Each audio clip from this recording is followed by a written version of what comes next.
way to marry his fiancée, the millionaire saw his ex at a bus stop, holding twins who looked exactly like him. Rain hammered downtown Chicago hard enough to blur the city into streaks of gold, white, and red. Traffic lights reflected across flooded pavement while impatient drivers leaned on their horns beneath the storm. Inside the back seat of a black luxury SUV, Eladio Farrell adjusted the cuff of his charcoal suit and stared through the rain-covered window without really seeing the city outside. In less than an hour, he would be married. Granville glanced at him from the front seat. "You look like a man being transported to federal prison." Eladio smirked faintly. "That's comforting. I'm serious." Granville lowered the radio volume. "You've looked distracted all week." Eladio loosened his tie slightly. "Maybe weddings are overrated. Liliana would love hearing that 15 minutes before walking down the aisle." That finally earned a real smile. Small, brief, gone quickly. His phone vibrated against the leather seat beside him. "Liliana." Eladio stared at the screen for half a second before answering. "Tell me you didn't disappear," her smooth voice said immediately. "Depends. Is there an escape tunnel beneath the hotel?" "You joke when you're nervous. I joke when people accuse me of crimes." A soft laugh came through the speaker. Even over the phone, Liliana Mann carried calm naturally. Everything about her felt polished without seeming fake, graceful, controlled, intelligent, the kind of woman who made powerful people lower their voices when she entered rooms. "You're already dressed?" she asked. "Yes, that's surprisingly responsible. Document it." Granville shook his head quietly from the front seat. Liliana's voice softened slightly afterward. "You okay?" There it was, the question he'd been avoiding all week. Eladio stared out at the rain again. "I'm fine." Too quick, Liliana noticed immediately. She always noticed. "You've said, 'I'm fine' 6 times today. That sounds excessive even for me." Eladio. Something about the way she said his name made the silence heavier afterward. Not dramatic. Careful. Like she sensed something shifting beneath the surface but couldn't fully see it yet. Finally, she sighed softly. "Just get here safely." "I will." The call ended. Granville adjusted lanes slowly while traffic crawled forward. "She knows something's off," he said quietly. "She's observant." "No," Granville replied. "She knows you." That sentence lingered longer than Eladio expected, because maybe that was the problem. Liliana knew him well enough to recognize distance before he admitted it himself. Outside, rainwater streamed down the SUV windows while crowds hurried beneath umbrellas. Chicago looked cold tonight. Beautiful, but cold. Traffic slowed harder near West Madison Street before stopping completely beside an aging bus station glowing beneath flickering lights. Eladio barely looked up at first. His attention drifted lazily toward pedestrians rushing through the storm. Then suddenly, it stopped. A woman stood beneath the shelter holding grocery bags against her chest. Still, quiet, unlike everyone else rushing around her. Dark hair rested over one shoulder, simple beige coat, no makeup, tired eyes, and somehow, still beautiful enough to stop his heartbeat instantly. Eladio froze. No. His chest tightened painfully. No way. The woman shifted slightly beneath the shelter light, and 10 years disappeared. Catelyn. The name escaped before he realized he'd spoken aloud. Granville frowned immediately. What? But Eladio wasn't listening anymore, because standing beside her were 2 little boys, twins, maybe 6 years old. One held a toy airplane, the other pointed excitedly toward a passing fire truck disappearing into the rain. Then one of them turned toward the SUV and smiled. Eladio stopped breathing. The child had his eyes. Not similar, not close. The exact same gray-blue eyes staring back at him from a smaller face. The same smile, too, like someone had pulled his childhood straight out of old photographs and brought it to life. Eladio? Granville turned around fully now. But outside the SUV, the entire world had gone silent. Muted. Distant. Catelyn finally looked up. Their eyes met through rain-streaked glass. Shock spread slowly across her face. Not anger, not happiness. Disbelief. Pure disbelief. Traffic suddenly lurched forward. Cars moved. Horns exploded behind them. The moment shattered instantly. But Eladio twisted around in his seat, still staring through the rear window while the bus stop drifted farther away. His pulse hammered violently. "Turn around." Granville blinked. "What?" "Turn the car around." "Eladio, the ceremony starts in less than an hour. I said turn around." Something in his voice made Granville obey immediately. The SUV swerved sharply before circling back through traffic. Rain sprayed across the windshield while Eladio stared ahead like a man chasing something impossible. But when they returned to the bus station, it was empty. Only rain remained. The flickering shelter lights buzzed softly over abandoned puddles. No Catelyn, no twins, nothing. Eladio stepped out into the rain before Granville could stop him. Water soaked his suit instantly while he searched the street like the city might suddenly give her back. Nothing. Granville approached carefully. "You know her?" Eladio stared silently at the empty bus stop, then quietly, "I used to, and for the first time in years." Eladio Farrell no longer felt certain about his own life. If you saw two children who looked exactly like you on the night of your wedding, what would you do? Comment below. And subscribe because this story only gets crazier from here. The Whitmore Grand overlooked Lake Michigan like a palace built from glass and gold. Valets rushed through the storm outside, while photographers crowded the entrance hoping to catch celebrities arriving for the wedding.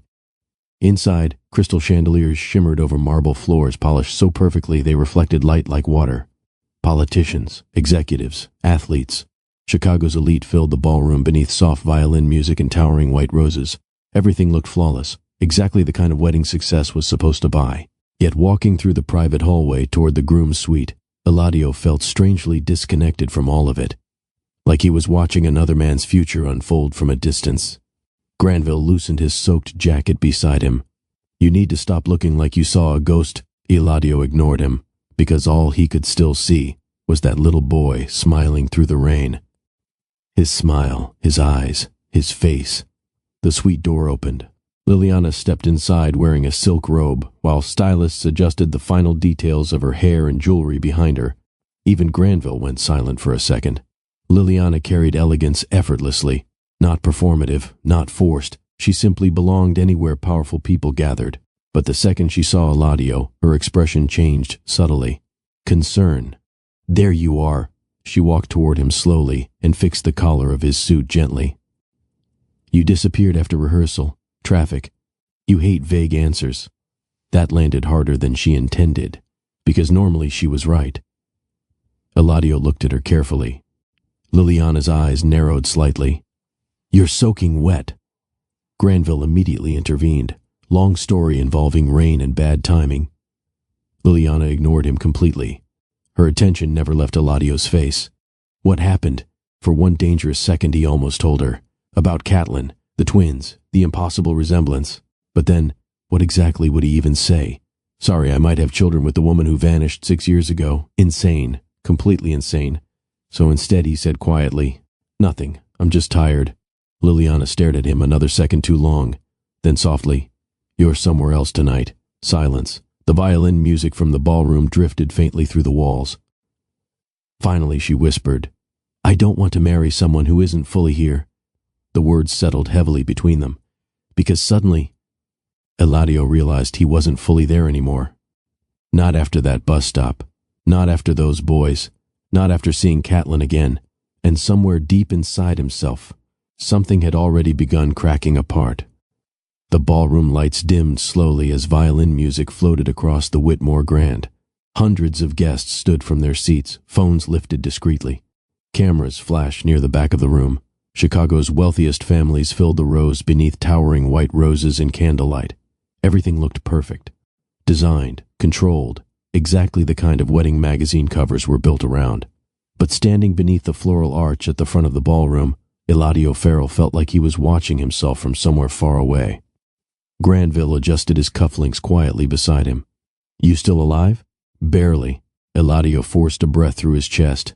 Then the music shifted. Every head turned. Liliana appeared at the far end of the aisle beside her father, and honestly, she looked breathtaking. A fitted ivory gown flowed behind her while diamonds shimmered softly beneath the chandeliers. Graceful, composed, beautiful enough to make the entire ballroom fall silent. But even then, even watching the woman he was supposed to spend the rest of his life with walking toward him, Eladio's mind betrayed him, because another memory suddenly surfaced instead. Catlin sitting on the hood of his old car years earlier eating cheap takeout noodles at 2 a.m, laughing so hard she nearly dropped the container into her lap. "You're going to be rich someday," she teased. Eladio laughed. "And when I am," she pointed chopsticks toward him dramatically, "you'll still lose your keys twice a week." He remembered kissing her forehead afterward, remembered thinking life somehow already felt complete back then, even when they barely had enough money for rent. "Eladio," the priest's voice snapped him back instantly. Several guests shifted awkwardly. Liliana's smile tightened almost invisibly. He realized he'd missed part of the ceremony. "I'm sorry," he muttered quietly. The priest nodded politely before continuing, but Liliana saw it. Of course she did. Every second of distance, every hesitation, every moment his attention drifted somewhere else. The vows continued around him, while pressure built slowly inside his chest. Then another image crashed into his thoughts. The little boy at the bus stop smiling through the rain. His eyes, his face, his son. No, impossible. Unless... Eladio. Again. Another pause too long. This time whispers moved softly through the crowd. Liliana's father shifted uncomfortably beside the aisle. Granville lowered his eyes from the front row like he already sensed disaster forming. Liliana finally leaned closer very slightly. "What's happening to you?" Quiet words, sharp enough to cut straight through him. Eladio looked at her. Really looked at her. And suddenly guilt hit hard. Because Liliana didn't deserve this. Didn't deserve emotional absence standing beside her at the altar. Didn't deserve uncertainty wearing his face on their wedding day. The priest continued speaking. Something about commitment. Something about forever. But Eladio barely heard him anymore. Because deep inside, his entire world had started shifting violently out of place. The ceremony reached the vows. Guests leaned forward quietly beneath soft candlelight. Liliana took Eladio's hands carefully. Her fingers were cold, or maybe his were. "You're shaking," she whispered softly. He hadn't even noticed. The priest smiled politely. "Eladio Farrell, do you take—" Granville suddenly appeared near the front aisle. Subtle, controlled, but wrong enough to immediately pull Eladio's attention away. Granville never interrupted important moments, ever, which meant something was very wrong. Their eyes met briefly. Granville held a sealed envelope. Eladio frowned slightly. The priest paused awkwardly. Liliana noticed immediately. "What is that?" Granville approached carefully. "I'm sorry," he said low enough that only Eladio could hear clearly, "but I think you need to see this now." The ballroom atmosphere shifted instantly. Guests whispered softly. Cameras adjusted. Liliana stared between them both. "Eladio?" But his attention had already dropped toward the envelope. No return address. No name, just his. Slowly he opened it. Inside sat a single photograph, and the second he saw it, the air disappeared from his lungs. Catlin, years younger, standing outside a clinic wearing the same beige coat from the bus stop. One hand rested protectively over a visibly pregnant stomach, time-stamped 6 years ago. Eladio stared silently at the photograph while his heartbeat slammed violently against his ribs. "No! No!" His fingers tightened around the image. Liliana's voice sounded distant now. "What is it?" Granville looked deeply uncomfortable. "It was delivered downstairs 10 minutes ago." Eladio barely heard him, because suddenly, every missing piece started crashing together inside his head. Catlin disappearing, the twins, the timing, his father insisting she abandoned him, the boy's eyes, God. His knees nearly gave out beneath him. Liliana reached toward his arm instinctively. "Eladio, talk to me." He looked up slowly, and whatever she saw in his face instantly frightened her. Not confusion anymore, devastation. Real devastation. "What happened?" she whispered. Eladio swallowed once painfully before answering. "I think," his voice almost failed completely, "I think those boys are mine." Silence. Absolute silence. The ballroom vanished around them. No music, no whispers, no cameras. Just Liliana staring at him like the floor beneath her life had suddenly disappeared. And somewhere deep inside the Whitmore Grand Hotel, the perfect wedding finally began collapsing. For several seconds nobody moved. Liliana still held Eladio's hand at the altar while the ballroom sat frozen beneath crystal chandeliers and candlelight. The priest looked deeply uncomfortable. Guests whispered cautiously across the rows. And directly in the center of it all, Eladio stood gripping a photograph that had just destroyed his entire future. Liliana's voice came quietly, dangerously quietly. "What did you say?" Eladio looked at her slowly. Every instinct inside him wanted to protect her from this moment. But there was no protection left anymore. Not now. "I saw Catelyn tonight," he admitted softly. Confusion flickered across her face first, then recognition. Because Liliana knew the name. Of course she did. Catelyn Rhodes, the woman Eladio once loved before his entire life changed. The woman nobody mentioned anymore. The woman his father dismissed years ago as a mistake from before success. Liliana lowered her voice carefully. "You saw your ex tonight?" Eladio nodded once. At a bus stop. A ripple of whispers moved through the ballroom. Granville immediately stepped closer. "Maybe we should move this conversation somewhere private." Nobody listened to him. Liliana's eyes remained locked on Eladio's face. "And the children?" His chest tightened violently. "I don't know for sure," but even saying the words sounded dishonest now. Because deep down, he already knew. Liliana glanced toward the photograph still trembling slightly in his hand. "Can I see it?" Eladio hesitated, then gave it to her carefully. The second Liliana saw the image, her expression changed. Not dramatically. That somehow made it worse. She simply became still. Very still. Catelyn stood in the photograph visibly pregnant. Young, tired, alone. Time stamped from 6 years earlier, exactly when Eladio believed she vanished without explanation. Liliana looked back up slowly. "You never knew?" "No." The answer came instantly, too instantly to fake. Liliana stared at him another painful second, then quietly asked, "Did your father know?" That question hit like a gunshot, because suddenly, everything inside Eladio began connecting violently, his father pushing Catelyn away, the sudden silence, the unanswered calls years ago, the pressure to focus on his future. His chest tightened harder. Granville saw it immediately. Eladio, but he was already thinking, already replaying years of manipulation in horrifying new ways. Liliana stepped backward slowly from the altar. The movement immediately sent another wave of whispers across the ballroom. Phones lifted discreetly near the back rows now. The room smelled suddenly, too heavy with perfume and candle wax. "Eladio," Liliana said carefully. "Look at me." He did, and somehow her composure hurt worse than screaming would have. "If those boys are yours." She stopped briefly, not because she lacked words, because she was choosing them carefully. "Then you already know you can't marry me tonight." The truth landed softly, completely. Eladio lowered his eyes, because she was right, and both of them knew it. One of Liliana's bridesmaids quietly covered her mouth near the aisle. Guests exchanged nervous looks openly now. A politician near the back whispered something urgently into his phone. The story was already escaping the ballroom. Granville leaned closer toward Eladio. "We need damage control immediately. Damage control." The phrase suddenly sounded disgusting, because somewhere across Chicago, Catelyn had apparently raised 2 boys alone while he stood beneath chandeliers worrying about headlines. Eladio looked toward the ballroom doors, then back toward Liliana. "I'm sorry." The words sounded painfully inadequate. Liliana gave a faint sad smile. "I know," and somehow that made it worse, because there was no hatred in her voice. Only heartbreak. The ballroom coordinator rushed nervously toward the altar, whispering about media outside and possible delays. Nobody paid attention. Liliana still stood perfectly composed despite the world collapsing around her. That composure frightened Eladio more than anger would have. She handed the photograph back carefully, then asked the question that finally shattered him completely. "Tell me something honestly." Eladio looked at her. Liliana swallowed once before continuing. "If those boys never existed," her voice stayed calm, controlled, adult, "would you still be marrying me?" Silence swallowed the ballroom whole, because suddenly that was the real question.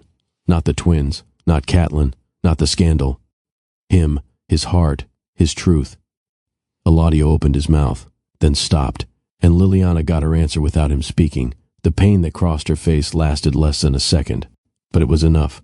Enough to make Granville look away, enough to make Eladio hate himself instantly. Liliana nodded once slowly. "That's what I thought." "Eladio," Granville muttered quietly. "Say something," but what exactly could he say? That he cared about Liliana deeply? True. That he respected her? Also true. But love, real love, the kind that wrecked logic and returned years later through rainstorms and children with his eyes. That was different. And standing there now, Eladio finally understood. He had been trying to build a future from emotional safety instead of truth. Liliana stepped back another pace. Not dramatic, not cruel, just distant now. "I think tonight stopped being about us a while ago," she said softly. The violinists had stopped playing completely. The ballroom felt painfully silent without music. Then suddenly, camera flashes exploded near the entrance. Reporters. Someone leaked the situation already. The wedding was becoming public disaster in real time. Granville cursed under his breath immediately. "We need to move now." Security rushed toward the ballroom doors. Guests stood from tables trying to understand what was happening. And directly in the middle of the chaos, Liliana looked at Eladio one final time. "You should go find your children." The words hit him straight, in the chest. Not accusation, not bitterness, truth. And for the first time all night, Eladio finally knew exactly what he needed to do. The ballroom exploded into confusion behind him. Guests shouted questions. Security blocked cameras. Phones lit up everywhere. But Eladio barely heard any of it anymore. Because his entire world had narrowed into one impossible realization. Somewhere in Chicago, 2 little boys with his eyes existed. And 6 years had already been stolen from him. Granville caught up beside him near the private hallway. "Eladio, think carefully before you do anything reckless." But Eladio kept walking. Fast now. Focused. "What if your father really hid this from you?" Granville asked. Eladio stopped instantly. The silence between them turned sharp, dangerous. Then quietly, "If he did..." His jaw tightened hard. "He took away 6 years of my son's lives. Not company years, not financial years. Life, first words, birthdays, school mornings, nightmares, everything." The realization burned through him violently. Behind them, the ballroom doors opened again. Liliana stood there alone now beneath the chandeliers. No anger, no screaming.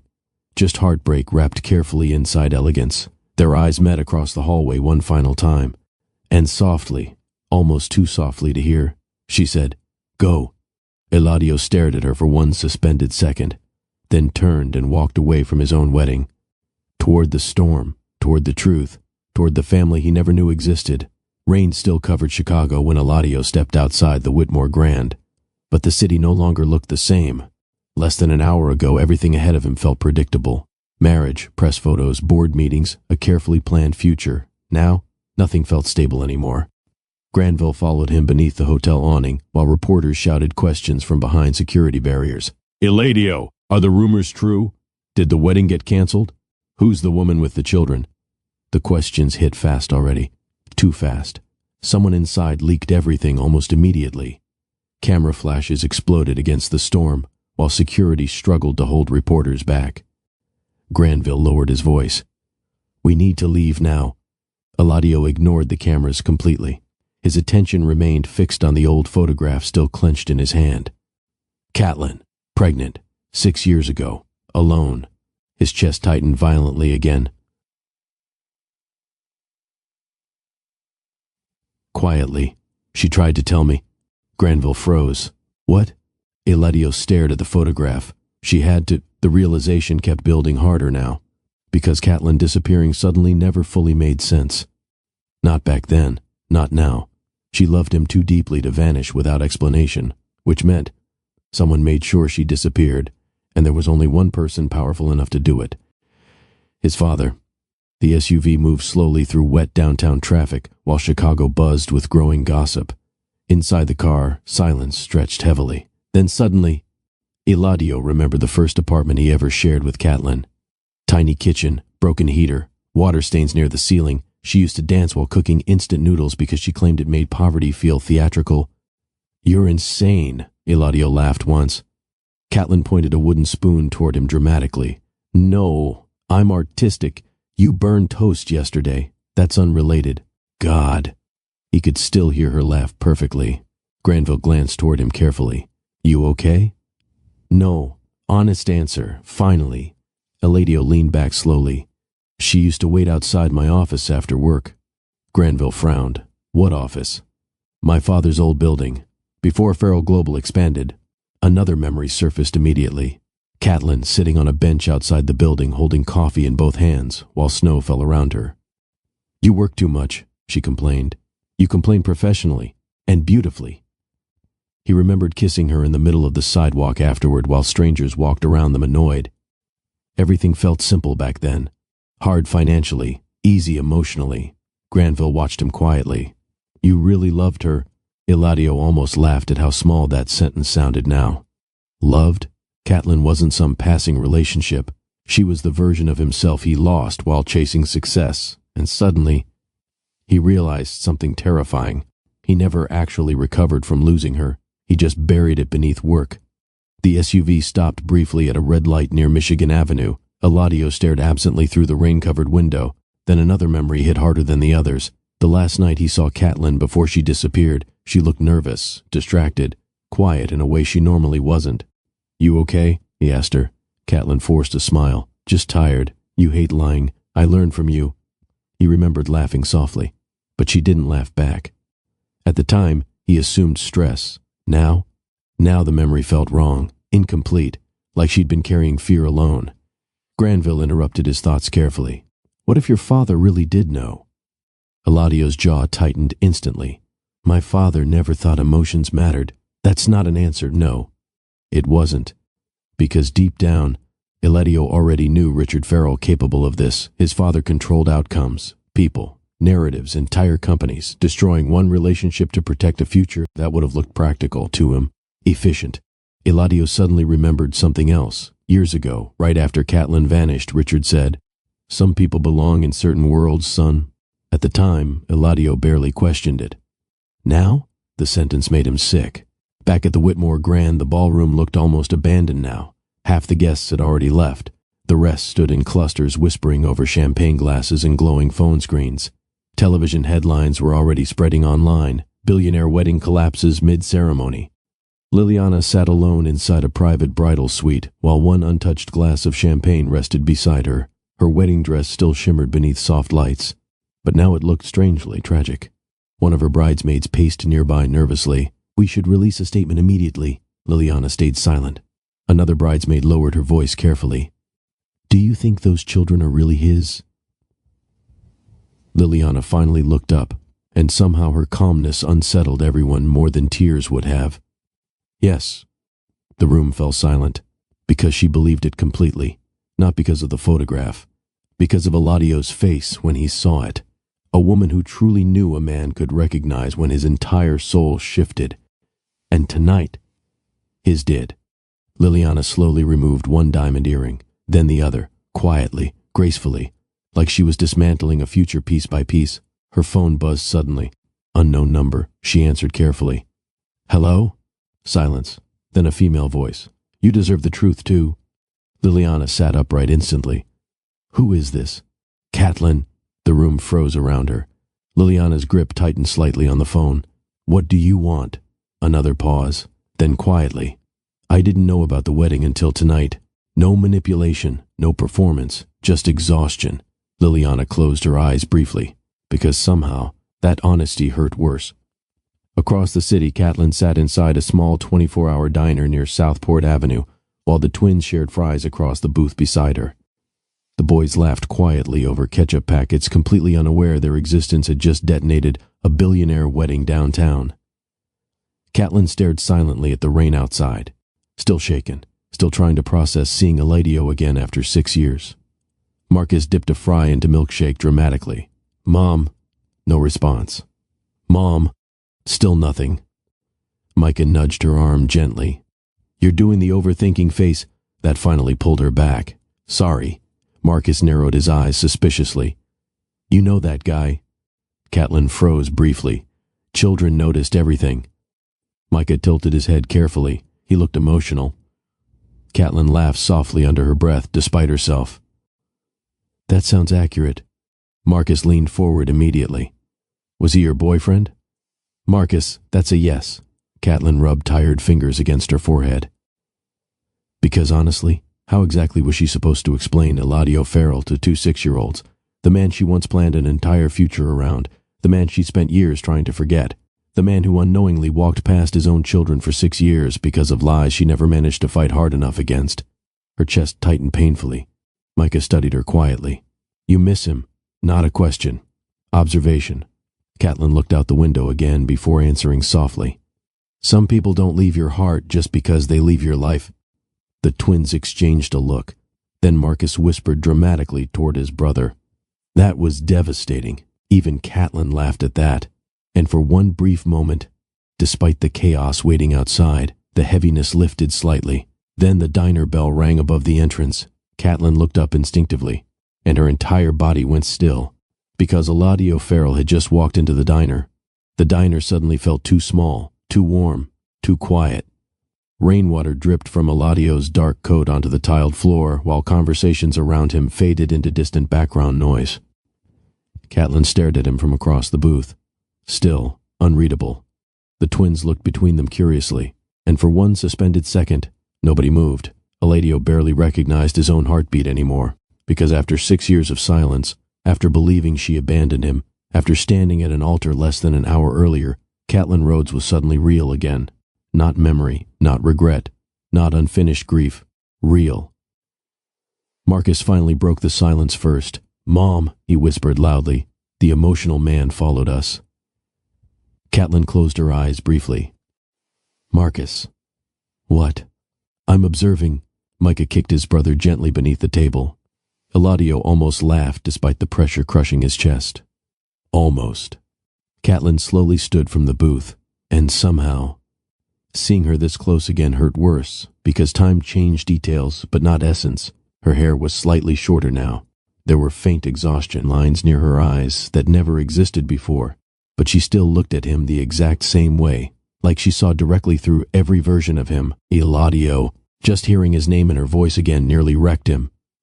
"You disappeared," he said quietly before he could stop himself. The second the words left his mouth, regret followed. Because accusation sounded wrong here. Wrong after the photograph, wrong after the twins, wrong after seeing exhaustion carved quietly into her life. Catelyn absorbed the sentence silently, then answered softly, "So did you." That landed directly. Neither spoke after that. The twins looked between them carefully. Then Marcus raised one hand dramatically. "Okay. Somebody explain the emotional tension because we're children." A waitress nearly laughed, passing nearby. Catelyn covered her forehead briefly. Micah looked toward Eladio thoughtfully. "You really know our mom?" Eladio's chest tightened instantly. "Know her?" He used to know every version of her. The girl who danced while washing dishes. The woman who fell asleep reading books across his chest. The person who once whispered, "Even when life gets ugly, promise we stay honest with each other." God, the irony nearly destroyed him. Catelyn gestured carefully toward the empty side of the booth. "Sit down before people start staring harder." Too late for that. Half the diner already recognized him. Phones glowed discreetly across nearby tables. But Eladio sat anyway, because nothing outside the booth mattered anymore. Not headlines, not cameras, not the wedding. Only this. Only them. The booth felt painfully crowded now. Marcus openly studied Eladio with zero subtlety. Micah stayed quieter, more careful, but his eyes observed everything. Eladio tried focusing on breathing normally. Failed immediately, because sitting across from the twins made the resemblance impossible to ignore up close. Marcus had his smile. Micah had his eyes. Both carried tiny pieces of him so naturally it almost felt unreal. And suddenly, 6 years became horrifyingly tangible. Missed birthdays, first words, school mornings, nightmares, everything gone. Marcus leaned forward suddenly. "You look at us weird." Catelyn inhaled sharply. "Marcus, no, he does." The little boy pointed directly at Eladio, like he's trying to solve math. "Honestly?" "Fair." Eladio swallowed carefully before answering. "I'm just thinking." Marcus nodded once. "Adults do that when they're stressed." Micah tilted his head slightly toward Eladio. "Do we know you?" The question hit like a knife. Catelyn's eyes lowered immediately. Eladio looked at the boy carefully, and for one terrifying second, he wanted to tell the truth immediately. "I'm your father." The words nearly rose into his throat. But how do you change two children's lives in the middle of a diner booth beside melting milkshakes? You don't. So instead he answered quietly, "I used to know your mom a long time ago." Marcus gasped dramatically. "I knew it." Micah ignored him. "You were dating," Catelyn muttered softly. "You two watch too many adult conversations." Marcus looked personally offended. "We're emotionally intelligent. The waitress returned, nervously carrying coffee. Even she looked tense, recognizing the atmosphere at the table. "Eladio Farrell, right?" she asked carefully. Catelyn's shoulders tightened instantly. Here it comes. Recognition, attention, public pressure. But the waitress only smiled softly. "My husband watches your business interviews." Eladio forced politeness automatically. "Thanks." Then the waitress looked toward the twins and froze. The resemblance hit her immediately. Oh, there it was. The moment everything started becoming obvious to other people too. Catelyn noticed Eladio's expression harden slightly. Not anger, fear. Because once the world connected the dots, nothing about this would stay private anymore. Rain hit harder outside the diner windows now. The storm seemed endless tonight. Eladio finally looked directly at Catelyn again. "We need to talk." Marcus immediately stood halfway inside the booth. "Ooh." "Sit down," Catelyn and Eladio said together instantly. That startled all four of them briefly. Marcus looked delighted. "You parent similarly." Micah nodded seriously. "That feels biologically suspicious." Catelyn laughed softly despite herself. And hearing that sound again after 6 years hit Eladio harder than expected. Because for one dangerous second, everything felt familiar, too familiar. Then reality returned. The wedding, the photograph, the boys. Eladio lowered his voice carefully. "Did you try contacting me?" Catelyn's expression changed immediately. Not dramatic. Worse. Hurt. Deep old hurt. "Yes." The answer came without hesitation. Eladio's chest tightened violently. "How many times?" Catelyn stared at the untouched coffee in front of her. "At first," she whispered softly, "too many." Silence crushed the booth. Marcus stopped joking instantly. Even the twins sensed the emotional shift now. Eladio leaned forward slightly. "I never got anything." "I know." The exhaustion in her voice sounded practiced, like she'd repeated those words to herself for years. Eladio's pulse started climbing again. "My father—" Catelyn didn't answer immediately, which was answer enough already. The realization spread slowly through him like poison. Richard Farrell knew. Richard Farrell intercepted everything. Richard Farrell let him believe the woman he loved abandoned him while she raised his children alone. Granville's earlier question echoed hard inside his head. What if your father really did know? God. Eladio rubbed a hand across his jaw, trying to stay calm. Failed completely. Catelyn watched him carefully. "I didn't come tonight to ruin your wedding." He looked up immediately. "I didn't even know where you'd be." Her voice stayed quiet. "The boys wanted to take the bus downtown because Marcus likes city lights after rain." Marcus nodded proudly. "They look cinematic," Catelyn continued softly. "When I saw your car, I almost left immediately. Why?" That question escaped too fast. Too honestly, Catelyn looked at him for several painful seconds before answering. "Because I knew seeing you again would hurt." Silence swallowed the booth. And somehow, that hurt him most of all, because despite everything, she still loved him enough for it to hurt. Nobody touched their food anymore. The fries sat cold between the twins while rain blurred softly against the diner windows. Outside, Chicago kept moving. Inside the booth, 6 lost years sat heavily between two people who once thought they would spend forever together. Eladio stared at Catelyn carefully, and suddenly, he noticed all the things exhaustion had hidden at first. The faded stitching on her coat sleeve, the tiredness beneath her eyes, the way she automatically split one meal between both boys without even thinking about it. Tiny details, painfully human details. His chest tightened harder. "You raised them alone." Catelyn gave a small shrug that somehow hurt more than crying would have. "I had help sometimes."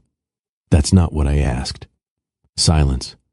Marcus quietly pushed the remaining fries toward Micah without speaking. Even they felt the atmosphere now. Catelyn lowered her eyes briefly. Yes, one word, heavy enough to crush him completely. Eladio looked toward the twins again. His sons, God, his sons.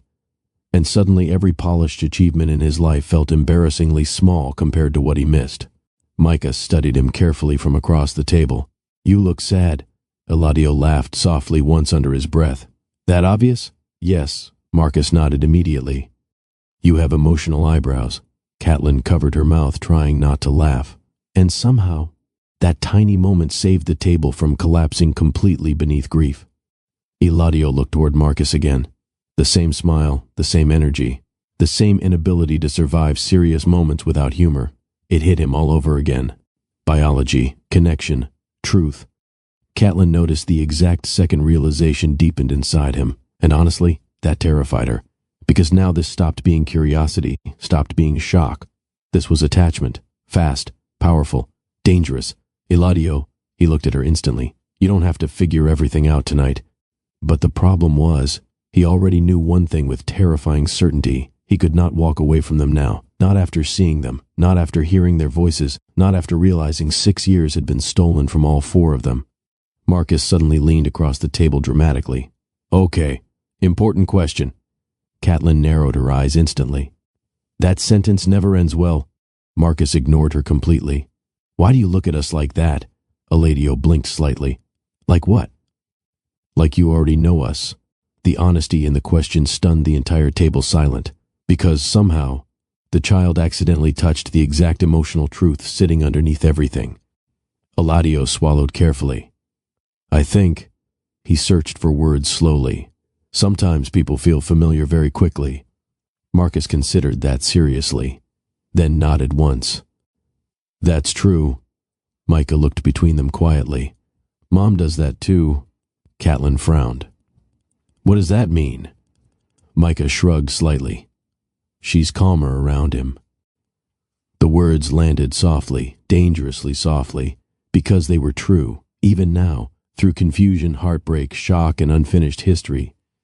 Some part of Catelyn still relaxed around Eladio instinctively, like her body remembered safety before her mind allowed it. Eladio noticed her looking away immediately after the comment, and somehow that tiny reaction affected him more than anything else tonight. Marcus pointed suddenly between both adults. You both do the forehead thing. Catelyn blinked. The what? The stressed forehead wrinkle. Micah nodded seriously. Same exact wrinkle. Eladio finally laughed softly for real. Not polite, not controlled, real, and hearing it startled even him, because for the first time all night, something warm broke through the grief. The twins looked delighted immediately. There it is, Marcus announced proudly. What? You stopped looking like a funeral. Catelyn burst into laughter before she could stop herself. Even Micah smiled quietly into his milkshake. And Eladio, God, he forgot how much he missed laughing with her. Not corporate laughter, not social event laughter. Real laughter, messy, unexpected, alive. For one brief dangerous moment. The years disappeared completely. The warmth faded slowly afterward. Reality always returned eventually. Catelyn looked down at her hands before speaking again. You need to understand something. Eladio's attention sharpened immediately. I never kept them from you because I wanted revenge. I know. No, she said softly. I need you to really hear me. The twins grew quieter instantly. Catelyn exhaled slowly. When I found out I was pregnant, I tried contacting you for weeks. Every word tightened his chest harder. I called your office. Nothing. I left letters. Nothing. I even waited outside Feral Global one afternoon. Eladio looked up sharply. What? Catelyn laughed once without humor. 3 hours in winter.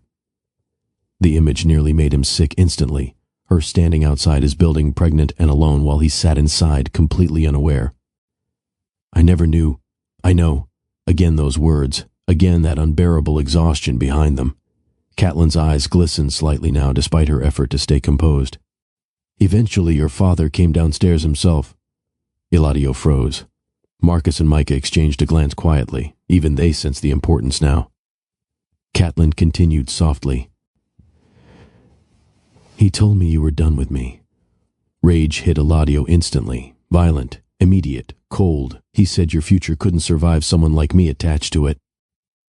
Marcus frowned immediately. That's rude. Nobody smiled this time. Catelyn stared at the table while speaking. I didn't believe him at first. Her voice weakened slightly. But then, weeks passed. Eladio's breathing slowed dangerously. No calls, no messages, no answers. God, every sentence felt unbearable now. Catelyn finally looked up at him again. I thought you chose your future. The pain inside her eyes nearly destroyed him, because from her perspective, Of course it looked that way. A powerful man disappears. His father intervenes. Silence follows. What else was she supposed to believe? Eladio covered his mouth briefly, trying to breathe normally. I would have stayed. The words escaped broken. Catelyn's expression softened instantly. I know that now. Now. Too late for 6 stolen years. Too late for first birthdays and hospital visits and bedtime stories. But somehow, not too late for this moment. Not too late for the boys sitting between them. Not too late for whatever came next. And suddenly, for the first time since the wedding collapsed, Eladio realized this story wasn't about losing his future.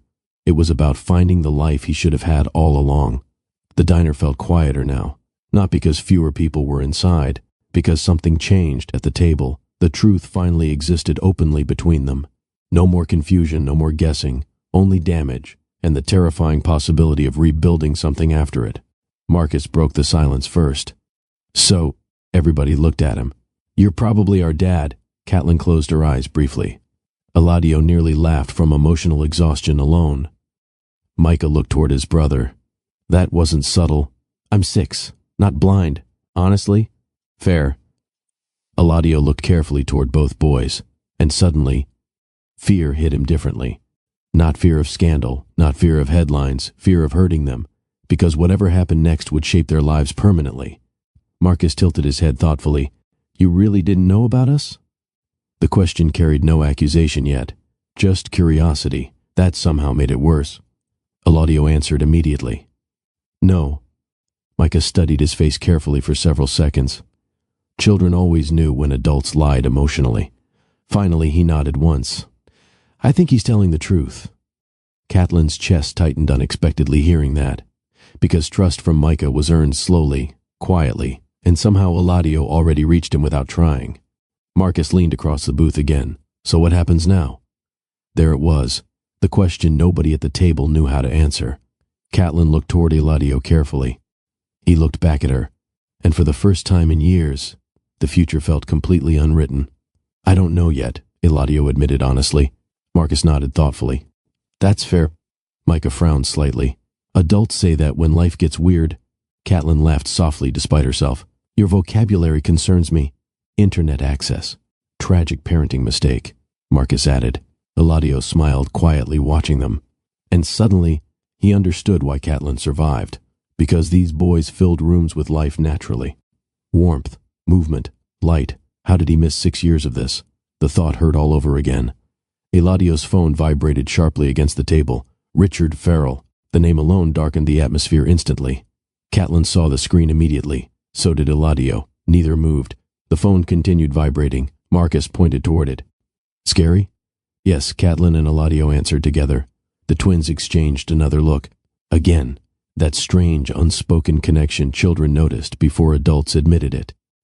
The phone stopped, then immediately rang again. Richard Farrell, persistent, controlled, calculating. Eladio finally answered. What? No greeting. No patience left. His father's voice came smooth and cold through the speaker. Where are you? Eladio stared at the rain outside the diner windows. Busy. The media situation is escalating. My children are not a media situation. Silence. Sharp silence.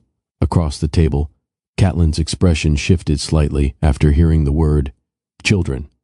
Not twins, not boys, children, his children. Richard lowered his voice carefully. You need to come home immediately. Home. The word suddenly sounded wrong. Because sitting inside this tiny diner booth somehow felt more emotionally honest than every penthouse Richard Farrell ever paid for. No. Granville would have panicked hearing him speak to Richard this way, but Eladio no longer cared. Richard exhaled slowly through the phone. You're emotional right now. You hid my children from me. The diner went completely silent. Even nearby tables stopped pretending not to listen. Richard answered calmly. You don't know the full story. Then tell me. Another pause. Too long. Too careful. Eladio's rage sharpened instantly. You knew she was pregnant. Not a question anymore. Richard remained silent. That silence answered everything. Catelyn looked down immediately. Like hearing confirmation somehow hurt worse than suspicion. Eladio stood suddenly from the booth. The movement startled everyone nearby. "You stole 6 years from me."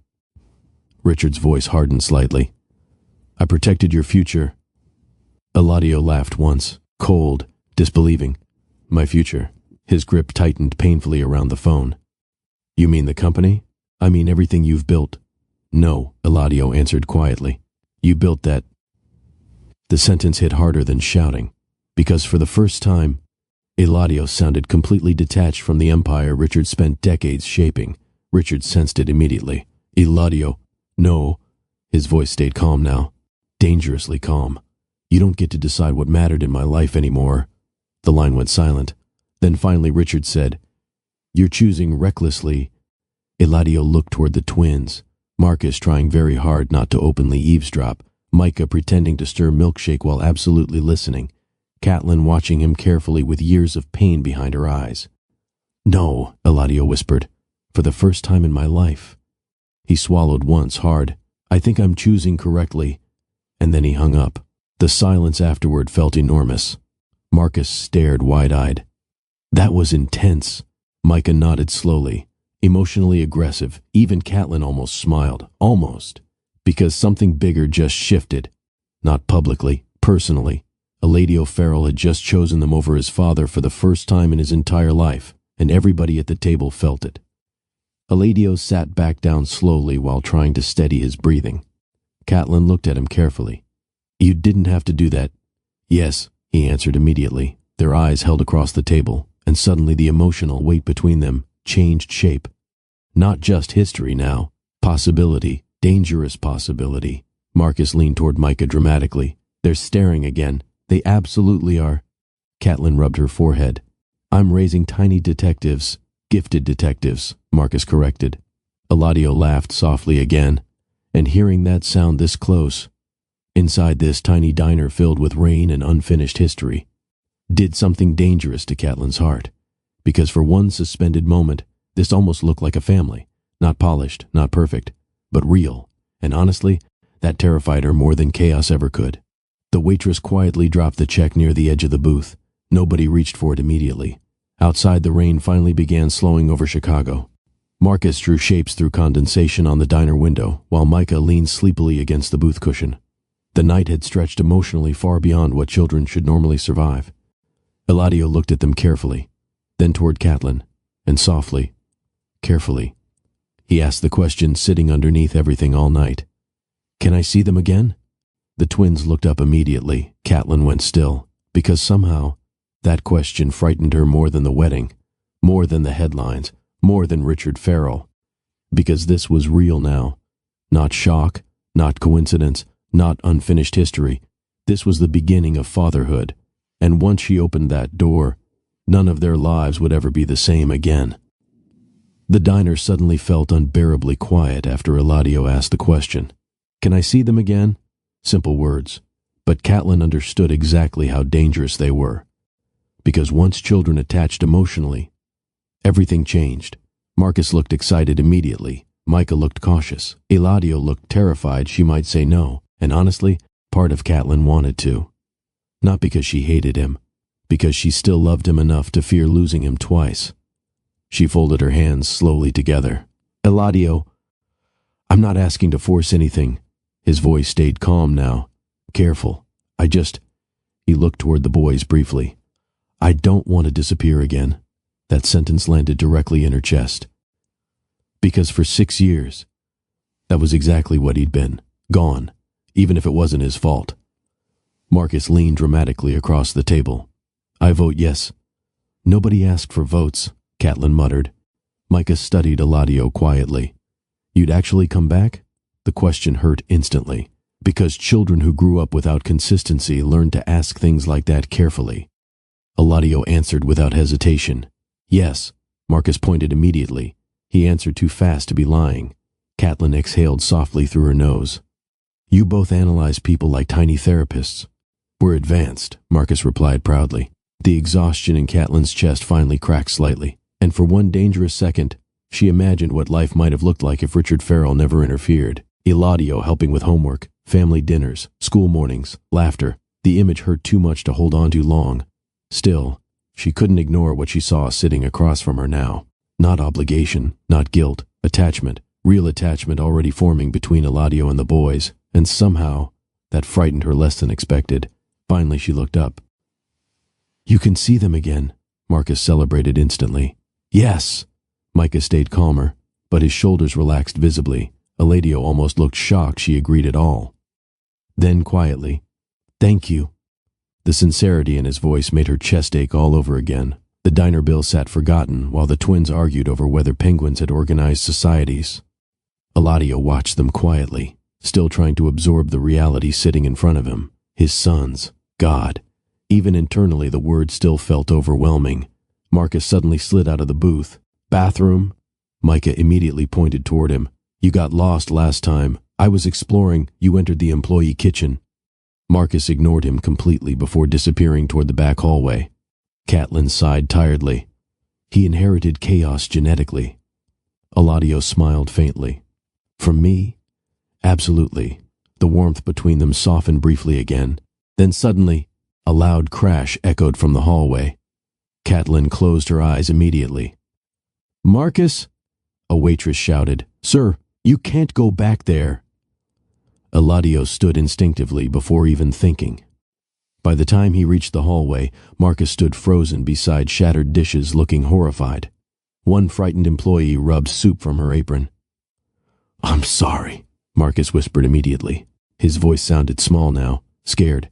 Catelyn rushed over behind Eladio. "Marcus!"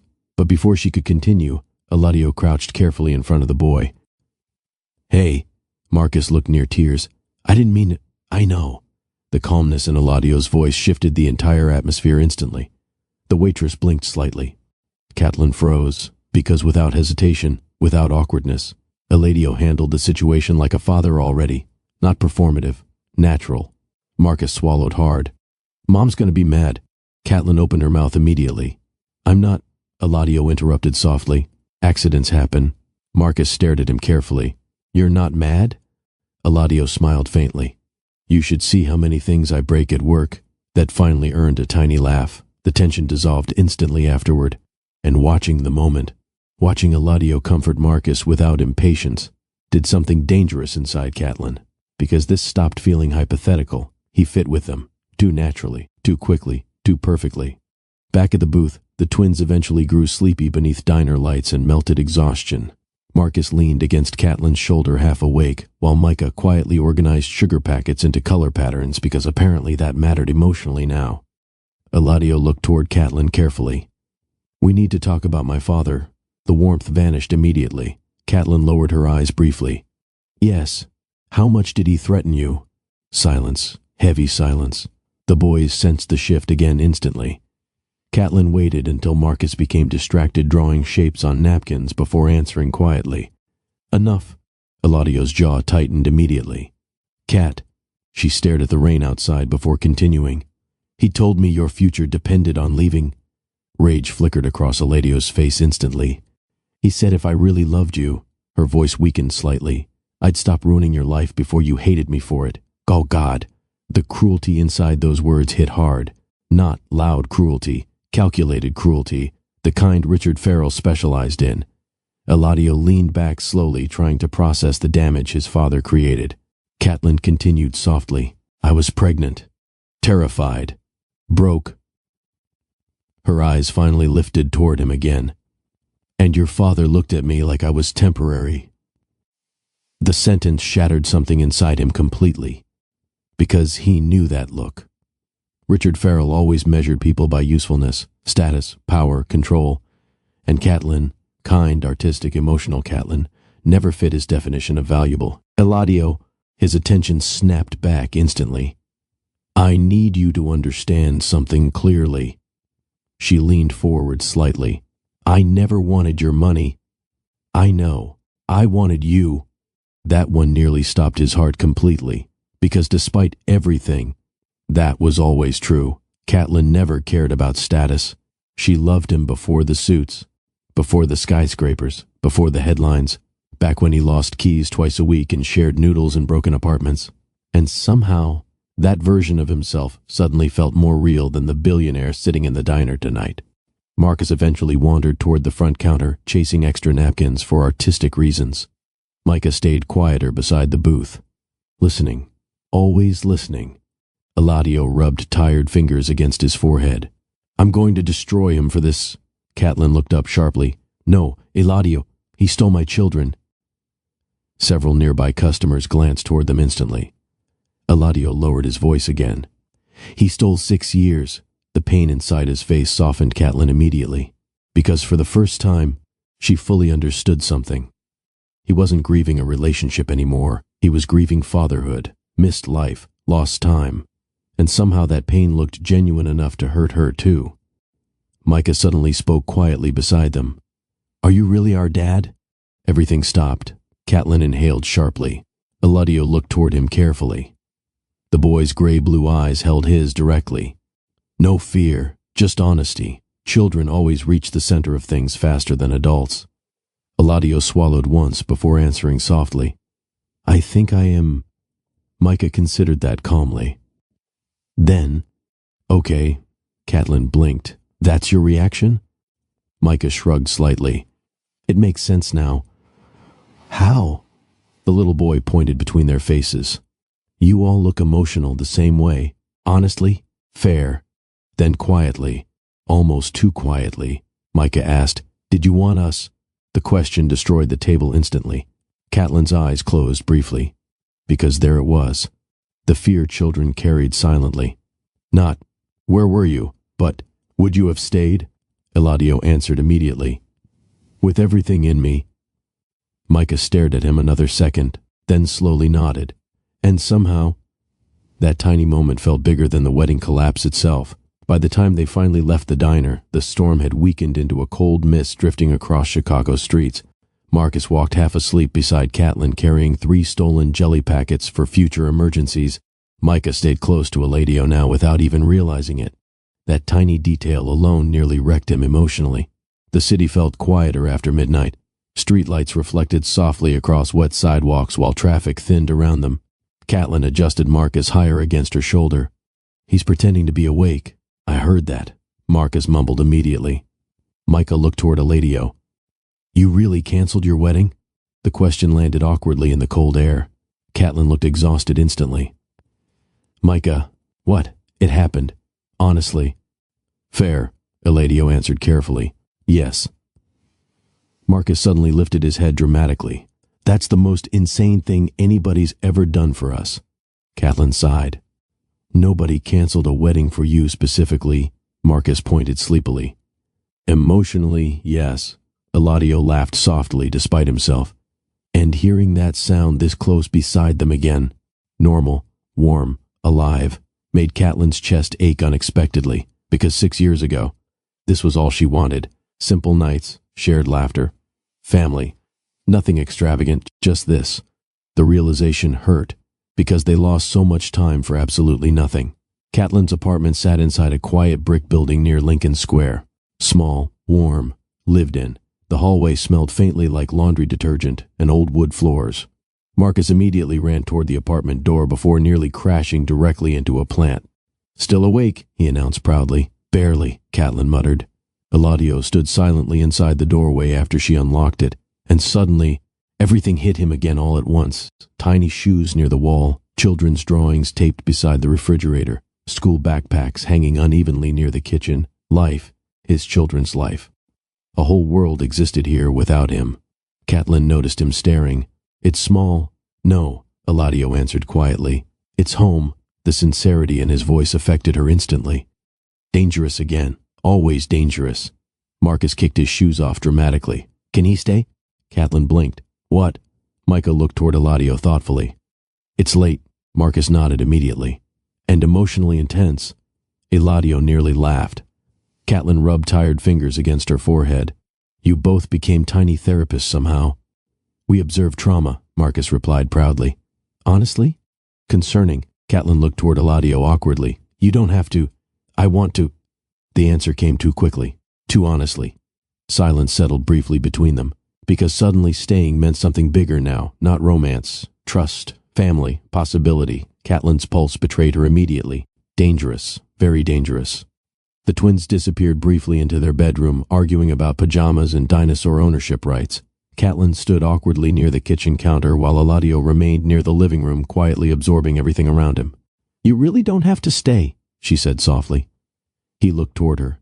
"I know." That answer changed everything, because staying wasn't obligation. It was choice. Catelyn crossed her arms lightly. "You're going to wake up tomorrow and realize this is complicated." Eladio smiled faintly. "It became complicated 6 years ago."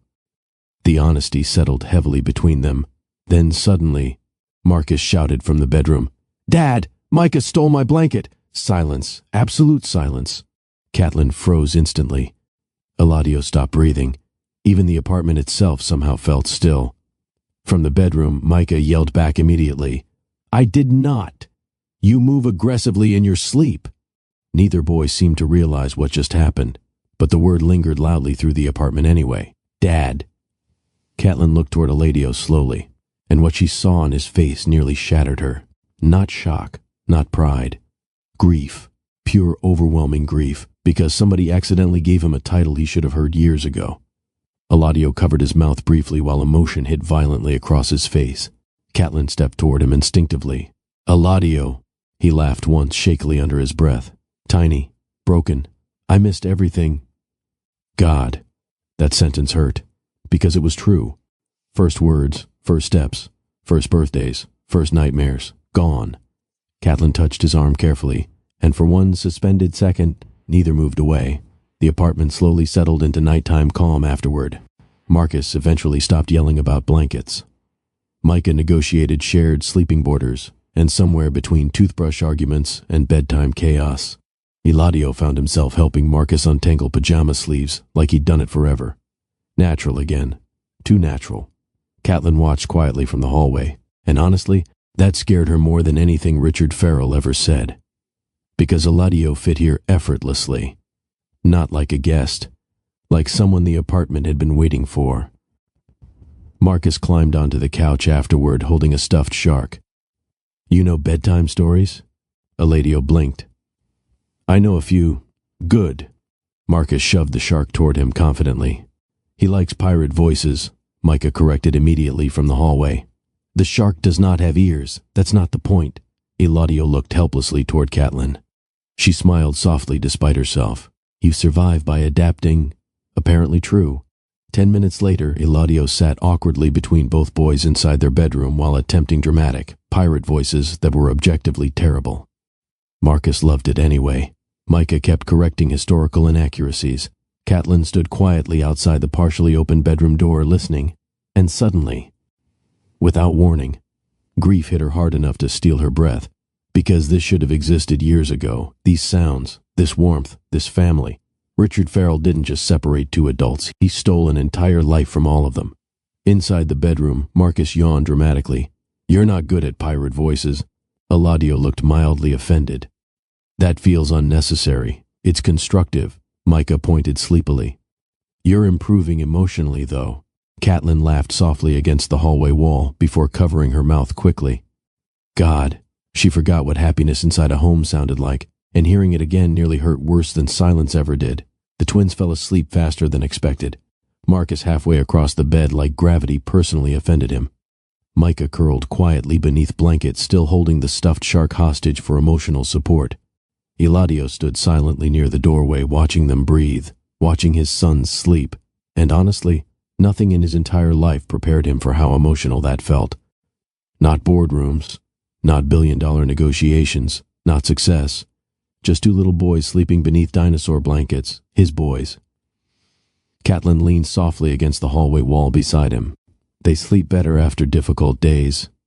Eladio looked toward her carefully. Was tonight difficult? Catelyn laughed once under her breath. You canceled a billionaire wedding, discovered you have children, confronted your father, and ended up reading pirate stories in my apartment. Fair. Emotionally, she added softly. I think we passed difficult around 2 hours ago. He smiled faintly. Then silence settled again. Not awkward. Heavy. Because now the apartment felt too intimate for pretending anymore. Eladio looked back toward the twins. I don't know how to process this. You don't have to tonight. I should have been here. That sentence came broken. Raw. Catelyn's eyes lowered immediately. Eladio, I missed 6 years. His voice cracked slightly, this time. I don't even know their favorite colors. The grief inside him finally surfaced completely now. Not controlled anymore. Not hidden beneath calm billionaire composure. Real. Painful. Catelyn watched him carefully before whispering, "Blue for Micah." He looked at her instantly. Green for Marcus. His throat tightened hard. He hates mustard. He loves dinosaurs. He pretends he's fearless but cries during sad animal movies. Micah reads under blankets after bedtime. He gets nervous before school presentations. They both sleep better during thunderstorms if somebody sits nearby. Every sentence hit him like lost time becoming visible. Catelyn's own voice weakened slightly now too. I kept thinking, eventually you'd walk through the door. That one destroyed her composure completely. She turned away immediately. Too late. Eladio already saw tears forming, and somehow that hurt him more than his own grief, because Catelyn survived all this carrying hope quietly until it finally exhausted her. He stepped toward her carefully. "Cat." She shook her head once quickly. "No, I'm fine." Lie. Obvious lie, and for the first time all night, she looked tired enough to collapse beneath years of carrying everything alone. "You don't have to do that with me anymore," he whispered softly. The sentence cracked something open instantly. Catelyn covered her face briefly as tears finally escaped despite her effort to stop them. "I hated you for a while." Eladio stayed still. Not defensive, not offended, just listening. I'd rock them to sleep at night while wondering how somebody who loved us so much disappeared so easily. God. Every word hurt physically now. Catelyn laughed shakily through tears. "And the worst part?" Eladio swallowed hard. "What? I still missed you anyway." Silence swallowed the hallway whole. Because there it was, the truth both of them kept circling around all night. Love never actually left. It just got buried beneath pain. Carefully, like approaching something fragile enough to break again, Catelyn wiped quickly beneath her eyes, embarrassed by the tears now. "You shouldn't see me crying on the first day. That's definitely not the first day." A weak laugh escaped her immediately. God. Even now he could still pull laughter from her at the exact moments she wanted to fall apart. Dangerous man. Very dangerous. Eladio reached up gently and brushed one tear from beneath her eye. The touch stopped both of them cold. Because suddenly, memory returned physically. Her skin, his hands, the terrifying familiarity between them. Catelyn inhaled sharply. "Eladio." He should have stepped back, probably. Instead he whispered softly, "I looked for you." Her eyes lifted instantly. "What? After you disappeared?" The confession surprised her enough to still everything else. "For months," he continued quietly. "I called old numbers, asked mutual friends, even drove past your old apartment like an insane person." Catelyn stared at him speechless. "I thought you left me." His voice carried years of damage now too. "And eventually," he swallowed hard, "I convinced myself you wanted to." Catelyn's entire expression broke again hearing that. Because Richard Farrell didn't just steal years, he poisoned both sides of the story. She looked at him for several long seconds. Then softly, "I never stopped loving you." There it was. Direct now. No hiding, no avoiding, just truth. The hallway suddenly felt too small for breathing normally. Eladio's hand still rested gently against her face. And before logic returned, before fear interrupted, Catelyn kissed him. Softly at first, almost uncertain, like touching a memory she spent years trying to survive. The second their lips met, everything collapsed, not violently, worse, familiarity, perfect, terrifying familiarity. Eladio pulled her closer instinctively while 6 years of grief, love, regret, and unfinished longing crashed together all at once. The kiss deepened slowly, emotionally, not rushed, not careless. Two people rediscovering something they never truly lost. Catelyn's fingers tightened against his shirt while tears threatened all over again. Because God, she remembered this too well, remembered him too well.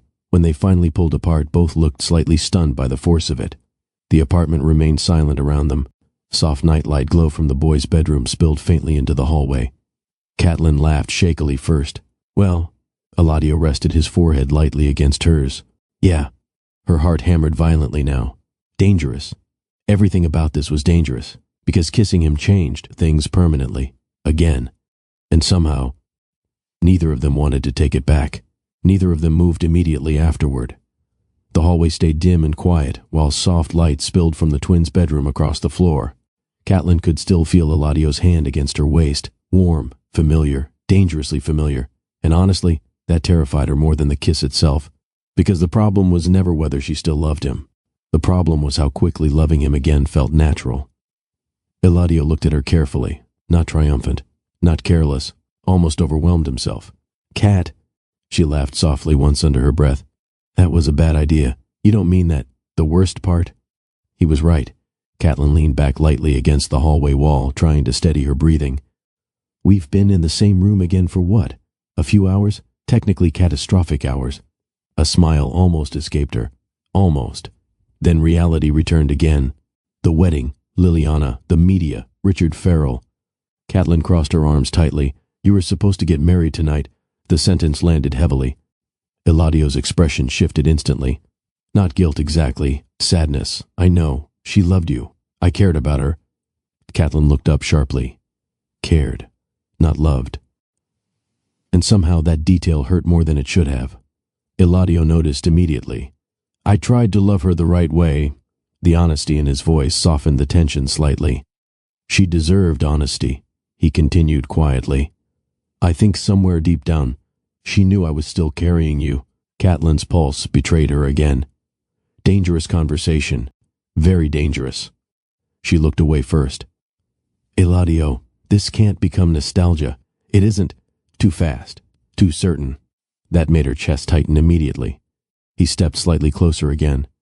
"This isn't me chasing the past." His voice lowered carefully. "This is me realizing my life got stolen from both of us." The truth inside those words wrapped around her painfully. Because yes, that was exactly what happened. Not breakup, not betrayal, theft, years stolen by manipulation and silence.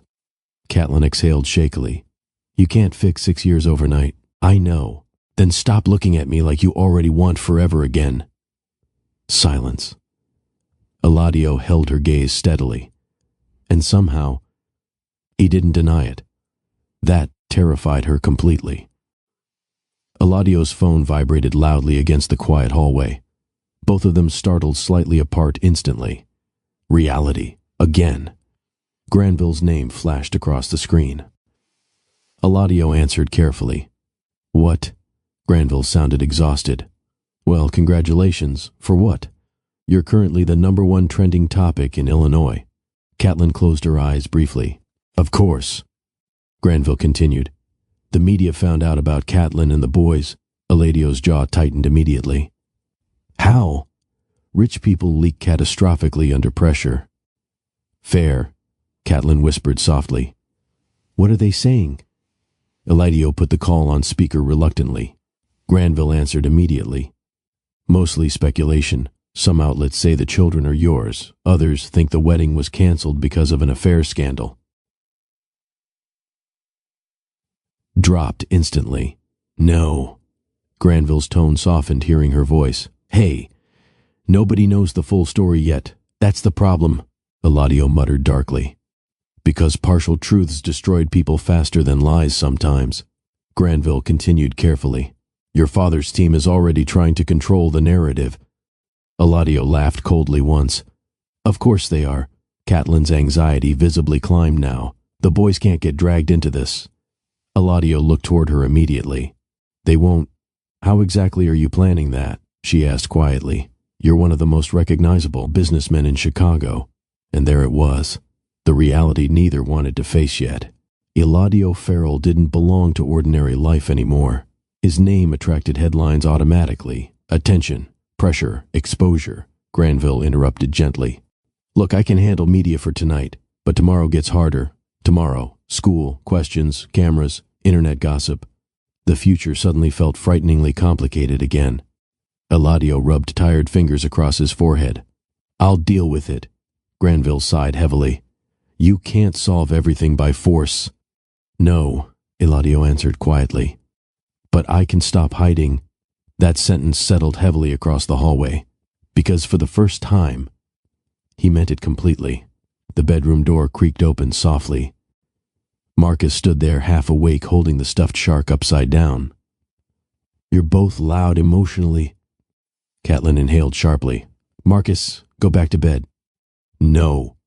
Micah appeared behind him, immediately looking equally sleepy. We heard the media part. Fantastic. Eladio crouched carefully near them. You shouldn't worry about that. Marcus narrowed his eyes. That usually means we should. Honestly? True. Micah looked toward Eladio carefully. Are people going to bother Mom? The question sharpened the entire room instantly, because beneath all the jokes and curiosity, that was the real fear. Protecting her. Eladio answered immediately. No, not I'll try. No hesitation. Just certainty. Marcus studied him closely. You sound serious. I am serious. Catelyn watched the interaction silently while something inside her shifted again. Because he wasn't talking like a billionaire solving bad publicity. He was talking like a father protecting his family. Micah crossed his arms sleepily. What about school? Eladio paused briefly. Children always ask the hardest questions simply. I don't know yet, he admitted honestly. But nobody gets to make you feel ashamed of this. Marcus frowned immediately. Why would we be ashamed? That answer stunned all three adults silent for a second. Because from the twins' perspective, nothing about this felt scandalous. They found their father. That was it. Children really did simplify what adults complicated. Micah yawned dramatically afterward. I'm too tired for emotional crises. Marcus nodded. Same. Catelyn finally managed a weak laugh. Bed, now. The boys shuffled reluctantly back toward the bedroom, but right before disappearing fully, Marcus looked back toward Eladio. You're coming tomorrow, right? The question hit harder than expected, because trust was already forming frighteningly fast. Eladio answered softly. Yes. Marcus nodded once. Okay. Simple. Certain. And somehow that tiny moment mattered more than every business promise Eladio ever made in his entire career. The twins eventually stopped whispering from their bedroom around 1 a.m. Marcus argued briefly about whether sharks respected pirates professionally. Micah corrected at least 3 imaginary historical inaccuracies. Then finally, silence. Real silence. Catelyn stood near the kitchen counter, holding a mug she forgot to drink from. Eladio remained by the hallway a few seconds longer after the boys fell asleep again. And honestly, walking away from that bedroom felt strangely difficult. Like some part of him already wanted to stay close to them instinctively. When he returned to the kitchen, Catelyn watched him carefully. You already have the dad stare. Eladio blinked. The what? That look people get when children become the center of their nervous system. Despite everything, he laughed softly. That sounds medically dangerous. It probably is. The warmth between them returned quietly. Not forced. Not romantic even. Just familiar. The kind of ease that belonged to people who once built a life together before everything shattered. Catelyn leaned against the counter. You know they're going to get attached fast. I already am too honest. Again. Always too honest tonight. Catelyn lowered her eyes briefly. Dangerous man. Very dangerous. Eladio looked around the apartment slowly. Children's books stacked near the couch. Tiny socks beside the radiator. A crayon drawing taped crookedly near the fridge. Life everywhere. A life that should have included him. What was it like? He asked quietly. Catelyn looked up. Raising them? He nodded slowly. The answer didn't come immediately. Because, how exactly do you summarize 6 years of surviving? Finally she smiled faintly. Loud. That made him laugh softly.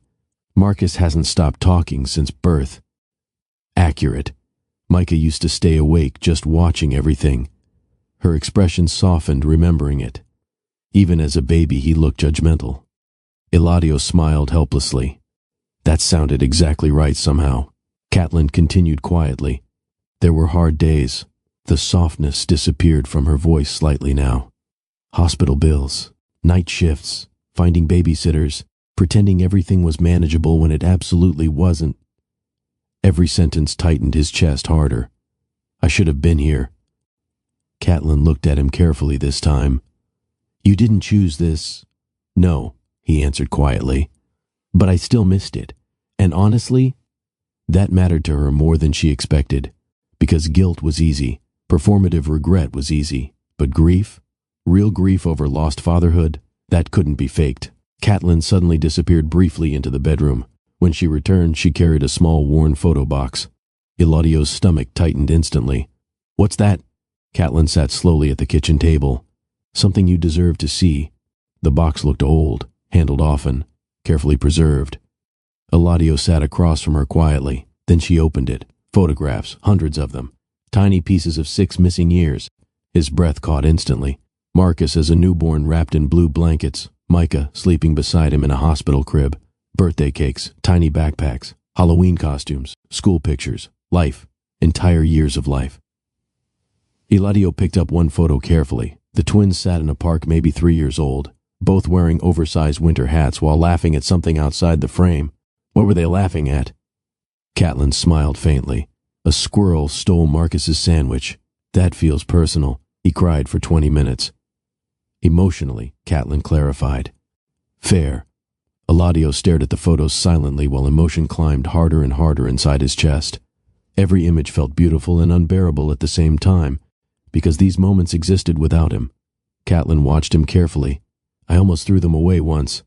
His eyes lifted immediately. What? Not the photos. She shook her head quickly. The ones with you. Silence. There weren't many, she admitted softly. Just old college pictures, a few Polaroids. His chest tightened again. Why didn't you? Catelyn looked down at the table briefly. Because the boys deserved to know where they came from. God, even after everything. She still protected his place in their lives somehow. Eladio looked at her differently after that. Not just with love anymore. Respect. Deep, overwhelming respect. Because she could have erased him completely. Instead, she left space for truth, even while believing he abandoned her. Catelyn reached carefully into the bottom of the box, then slid one final photograph across the table. Eladio looked down, and immediately stopped breathing. The twins, maybe 4 years old, standing in front of the Lincoln Park Zoo Christmas lights, both smiling proudly beside a giant glowing tree, and in Marcus's little hand, a photograph of Eladio, old magazine clipping, folded at the edges from being held too much. Eladio stared silently at it. What is this? Catelyn looked exhausted suddenly. That was the year they started asking harder questions. His throat tightened painfully. Marcus used to carry the clipping around constantly, apparently. Claimed it was research. Micah thought keeping the picture helped them feel less abandoned. God, the sentence nearly destroyed him completely. They knew about me? Catelyn nodded slowly. Only basics. What basics? That you were smart, that you worked too much, that you loved old jazz music, that you once burned pasta because you got distracted reading. Eladio laughed weakly through visible emotion. That happened once, 3 times. Fair. Then Catelyn's expression softened painfully. They used to ask why you never came. The room went silent, because there was no defense against that, no explanation strong enough. Eladio covered his mouth briefly while emotion hit hard enough to make breathing difficult again. I would have come. Catelyn nodded immediately. I know. And somehow, that forgiveness nearly hurt most of all. The apartment stayed quiet long after the photographs were packed away. Rain had completely stopped outside now. Chicago rested beneath cold early morning silence. Eladio sat alone for several moments staring at nothing while everything inside him changed shape permanently.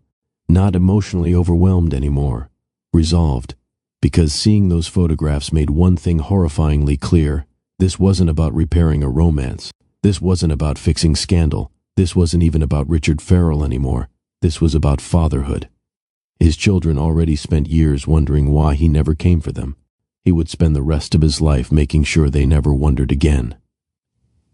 Catelyn watched him quietly from across the table, and somehow, for the first time since he walked into the diner, she finally believed he meant to stay. Eladio barely slept, not because the couch was uncomfortable, because every time he closed his eyes, another photograph flashed through his mind. Marcus holding that magazine clipping. Micah asking quietly, Did you want us? Catelyn raising twins alone while Richard Farrell erased the truth. By sunrise, exhaustion sat heavy beneath his eyes. But strangely, he hadn't felt this emotionally awake in years. The apartment slowly came alive around 7. Cabinets opening, tiny footsteps. Marcus arguing with toothpaste on principle. Eladio sat quietly on the edge of the couch listening to it all, and honestly, the ordinary sounds affected him harder than chaos ever could. For years he woke up in silence, Luxury penthouses, empty kitchens, assistants scheduling every minute. Now suddenly, life existed around him, real life. Marcus stumbled into the living room wearing dinosaur pajamas and froze immediately after seeing Eladio still there. "You stayed." The happiness in his voice nearly wrecked him before breakfast. "I said I would." Marcus grinned sleepily. "That's emotionally responsible." Micah appeared behind him seconds later, carrying a blanket around his shoulders like a tiny, exhausted philosopher. "You snore slightly." Eladio looked mildly offended. "I do not."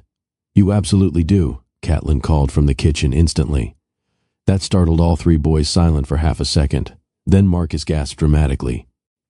"She called you family grammar." Nobody knew what that meant. Not even Marcus, probably. The warmth lasted exactly 14 minutes. Then reality kicked down the door. Catelyn's phone exploded first. Messages, missed calls, notifications, then Eladio's, then the apartment buzzer started ringing downstairs. Everybody froze instantly. Marcus whispered, "Villains? Honestly? Possible." Catelyn checked her phone and immediately went pale. "What?" She turned the screen toward Eladio. News headlines covered every major entertainment and business outlet already. Billionaire heir abandons wedding after secret children revealed. Another, who is Catelyn Rhodes? And worse, photos. The diner, the twins, the apartment building entrance. Someone followed them.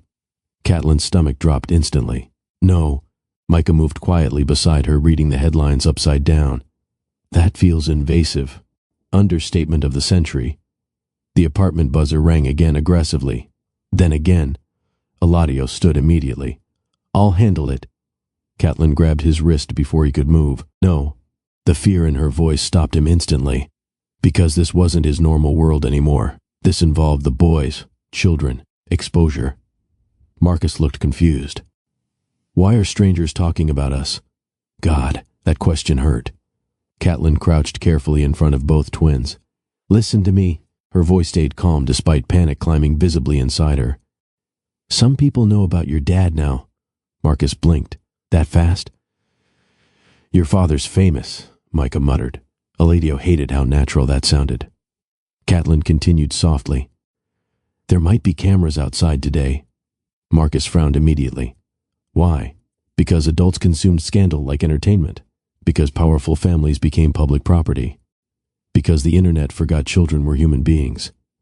But Catelyn couldn't exactly explain all that to 6-year-olds, so instead she whispered, "People get weird around stories." Micah considered that quietly. "That's unfortunate. Honestly, correct." Eladio's phone rang again. "Richard, of course." This time Eladio answered immediately. "What?" His father sounded calm. Too calm. "Security is on the way. I didn't ask for security. You need protection now." Eladio laughed once coldly. "From who? Reporters? From damage?" There it was again. Damage. Like his sons were a stock market crisis. Richard continued carefully. "You need to separate yourself from this situation temporarily." The apartment went completely still. Catelyn slowly looked up. Even Marcus frowned instinctively. Eladio's voice dropped dangerously low. "Explain exactly what you mean. You're emotionally compromised right now." "No. I'm finally thinking clearly." Richard ignored him completely. "The children should stay out of public view until legal teams determine." Eladio snapped instantly. "Legal teams?" Catelyn flinched hearing the phrase. Richard's voice hardened slightly. "You have responsibilities beyond emotion." Eladio stared toward the twins standing quietly beside the couch. His sons, not complications, not liabilities, his children. "No," he answered coldly. "I have responsibilities because of emotion." Richard exhaled slowly through the phone. "You're risking your entire career." The old Eladio might have paused there, might have calculated losses, might have weighed public perception. But this version spent the night hearing bedtime arguments and looking through missing years inside a photo box. Something fundamental already changed. "I don't care." Silence. Real silence. Because Richard Farrell believed many things about his son, but never that sentence. Finally, Richard spoke again. "You will." Then the line disconnected. Eladio lowered the phone slowly. The apartment remained painfully quiet afterward. Marcus looked toward him carefully. "Your dad kinda sucks." Catelyn closed her eyes briefly. Micah nodded once. Emotionally manipulative. Honestly, disturbingly accurate. The twins still had school. That reality alone felt absurd considering the world outside currently exploding. Catelyn packed lunches automatically, while anxiety visibly tightened every movement. Eladio noticed instantly. You shouldn't have to deal with this alone. Her eyes lifted toward him sharply. I've dealt with everything alone for 6 years. The sentence landed harder than she intended. Silence followed immediately. Regret crossed her face. Eladio. No. He shook his head softly. You're right. That somehow hurt worse. Because he didn't defend himself anymore. Didn't protect his ego. Just accepted the damage honestly. Marcus looked between them carefully. Are we still going to school? Catelyn hesitated. Honestly? She didn't know. Micah adjusted his backpack slowly. People are probably going to ask questions. The exhaustion in his small voice nearly shattered both adults instantly. Children shouldn't have to emotionally prepare for public scandal before 3rd grade. Eladio crouched carefully in front of them. Listen to me. Both boys looked at him immediately. You did nothing wrong. Marcus nodded slowly. We know. No. Eladio's voice softened further. I really need you to understand that. Micah studied him carefully. You're scared. The observation stunned him briefly. Because, yes, he was terrified, not for himself, for them, for Catelyn, for what his world might do to this family before they even fully became one. Marcus suddenly asked quietly, Are you leaving? The apartment froze again. Catelyn's chest tightened instantly, because there it was, the real fear underneath everything else. Not cameras, not headlines, abandonment, again. Eladio answered immediately, No, too fast to fake, too certain to misunderstand. Marcus relaxed instantly. Micah took longer, then finally nodded once too, and somehow, earning trust from 2 little boys suddenly felt more important than every corporate victory Eladio Farrell ever achieved. Getting the twins downstairs became a disaster immediately. The second the apartment building doors opened, camera flashes exploded across the sidewalk. Reporters surged forward aggressively. Eladio, are the boys yours? Catelyn, did he abandon you? Was the relationship an affair? Questions slammed into them from every direction. Marcus grabbed Catelyn's hand instantly. Micah moved closer to Eladio automatically, and something primal snapped inside him the second he saw fear hit the boys' faces. Back up! His voice cut sharply through the chaos. Nobody listened. Another camera flash exploded directly near Marcus. The little boy flinched hard. That did it. Eladio stepped fully in front of the twins immediately. Move the cameras away from my children. Real anger now. Not corporate calm. Not media-trained restraint. A father. The reporters hesitated slightly, because suddenly this stopped looking like scandal and started looking personal, painfully personal. One woman still pushed forward aggressively. Mr. Farrell, are you denying these children were hidden from you? Eladio stared directly at her. I'm saying they're 6 years old. Silence hit instantly. Sharp, heavy, because everybody suddenly remembered children stood in the middle of this story. Not gossip, not headlines, children. Catelyn watched him carefully from beside the twins, and honestly, that moment changed something inside her permanently.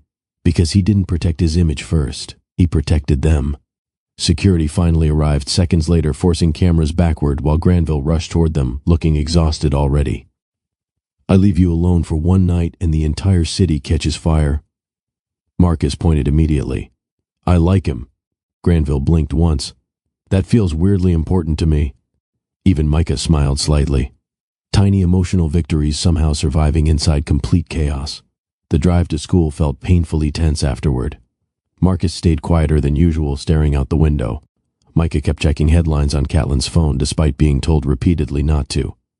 Eladio hated every second of this, because childhood should have stayed ordinary longer than this. Hey, he said softly from the driver's seat. Both boys looked up. Today might feel weird.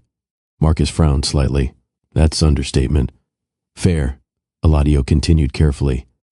But none of this changes who you are. Micah studied him quietly. It changes how people act around us. for a 6-year-old. Catelyn looked down briefly, hiding emotion. The school parking lot appeared ahead, already crowded with parents, and immediately they saw cameras. Not many, but enough. Catelyn's pulse jumped instantly. No, Granville cursed softly from the passenger seat. How did they find the school already? Because the world moved fast when rich families collapsed publicly. Eladio parked slowly. The twins both looked nervous now, despite trying not to show it, and suddenly he understood something terrifying. His life came with consequences they never asked for. Marcus whispered quietly, "Can we just go home?" That hurt more than every headline combined, because children shouldn't dread school over adult mistakes. Catelyn turned around immediately. "Baby," but Eladio interrupted softly. "No." Everybody looked at him. He took a slow breath. "You shouldn't have to hide." The conviction inside his voice settled the car slightly, even him, because somewhere deep down, he realized this moment mattered enormously. If the boys learned fear now, they'd carry it forever. Eladio got out of the car first, then walked around calmly, opening the back door. Camera flashes immediately exploded again. Questions shouted across the parking lot, but this time, he ignored all of it completely. Instead, he crouched beside the twins carefully. "You know what courage actually is." Marcus swallowed nervously. "What?" "Being scared and still walking forward." Micah stared at him quietly. "That sounded very movie-like. Honestly?" "Fair." Eladio smiled faintly. "Maybe a little." Then he held out both hands, and after one tiny hesitation, Marcus grabbed one, Micah grabbed the other. Catelyn nearly cried watching it, because suddenly the boys didn't look frightened anymore, just uncertain, and Eladio walked them toward the school doors like he'd been doing it their entire lives. By afternoon, the media storm had worsened nationally. Financial networks debated Eladio's leadership stability. Entertainment blogs treated the wedding like celebrity theater. Social media dissected photographs of the twins side by side with old childhood photos of Eladio. The resemblance became impossible to deny publicly now. Inside Catelyn's apartment, exhaustion hung heavily over everything. The twins finally relaxed after school, thankfully, mostly because Marcus discovered classmates found the scandal cool, which apparently solved emotional trauma instantly. Children were unbelievable. Catelyn stood alone in the kitchen making tea when the apartment buzzer rang again. Her stomach tightened immediately. Another reporter? Another photographer? But when she answered the intercom, a calm female voice replied, "It's Liliana." Silence. Complete silence. Catelyn froze instantly. "Oh." Upstairs, Eladio looked toward the kitchen sharply after hearing the name. Catelyn stared at the intercom uncertainly, then finally buzzed her upstairs. Marcus looked confused immediately. "Who's Liliana?" Nobody answered fast enough, which unfortunately answered everything. Micah whispered dramatically, "Oh no, honestly?" Correct reaction. A few minutes later, the apartment door opened softly. Liliana stepped inside, still impossibly elegant despite obvious exhaustion.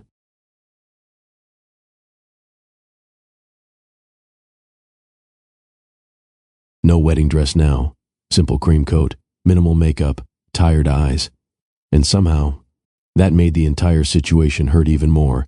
The apartment felt painfully quiet. Eladio stood slowly from the couch. "Liliana." She lifted one hand, gently stopping him. "I'm not here to fight." Marcus looked slightly disappointed. Catelyn immediately felt guilty for that thought. Liliana's eyes moved around the apartment carefully. The toys, the backpacks, the children. Then finally, the twins themselves. Marcus stared openly. Micah remained more cautious, and honestly, the resemblance hit Liliana harder in person too. Those were absolutely his children. No question left anymore. Marcus finally whispered toward Micah, "She looks expensive." Catelyn closed her eyes immediately. Eladio almost choked, trying not to laugh. Even Liliana smiled faintly, tiny, brief, human. Then her attention returned toward Catelyn, and softly, with painful sincerity, she said, "I think we both deserved better than what his father did to us." The apartment remained unusually quiet after Liliana spoke. No screaming, no accusations, no dramatic confrontation. Honestly, that made everything feel heavier. Catelyn stood frozen near the kitchen counter while Liliana calmly removed her coat. The twins watched the entire interaction like emotionally invested documentary filmmakers. Marcus whispered quietly toward Micah. She's scary in a classy way. Micah nodded once. Very controlled. Honestly? Accurate. Eladio stepped forward carefully. Liliana, you didn't have to come here.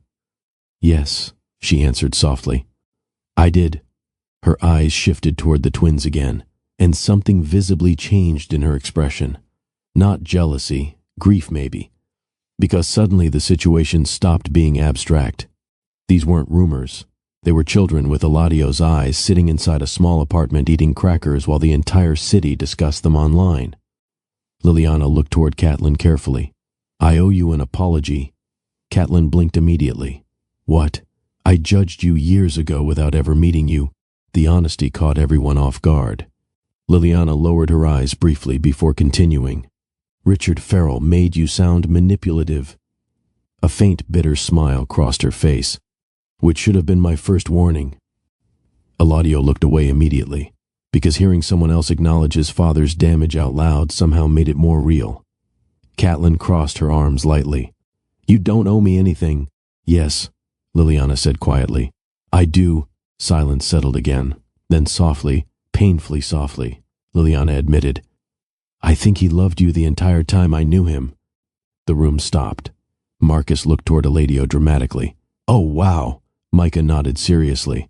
That's emotionally catastrophic. Nobody corrected them anymore. Catelyn's chest tightened painfully hearing it aloud. Because deep down, she already knew. Not intellectually, emotionally. You don't look at someone the way Eladio looked at her in the diner if the love ever truly died. Liliana exhaled slowly. And honestly, she gave a weak, sad laugh. I think part of me knew I was competing with a ghost. Eladio's voice lowered carefully. You weren't competing. Liliana looked directly at him. That's worse. Silence. Because she was right. Marcus eventually climbed onto the couch beside Liliana without invitation because apparently personal boundaries no longer existed in this apartment. You smell rich, he informed her seriously. Catelyn covered her face instantly. Oh my God. Liliana laughed softly despite herself. That's a new one. Micah studied her carefully from nearby. Are you sad? The question landed gently. Children always stripped situations down to their emotional center. Liliana looked toward him quietly. Yes. Honest answer. Micah nodded once like he respected that. You don't seem angry, though. Liliana glanced briefly toward Eladio, then toward Catelyn. Finally she answered, I think everybody already suffered enough. God! That sentence settled across the apartment heavily, because for the first time, someone outside the situation finally saw the real tragedy clearly. Not cheating, not scandal, lost years. Marcus leaned against the couch thoughtfully. So, you were going to marry our dad? Eladio nearly inhaled air wrong. Catelyn whispered, Marcus, what? I'm processing. Liliana smiled sadly. Yes. Marcus looked deeply reflective for all of 3 seconds. Honestly, that's weird now. Micah nodded immediately. Very. Even Eladio laughed helplessly.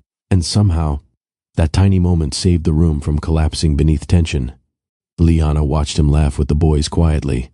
And there it was, the truth she'd been avoiding for months. She had never seen him like this before, not truly relaxed, not emotionally alive, certainly not happy.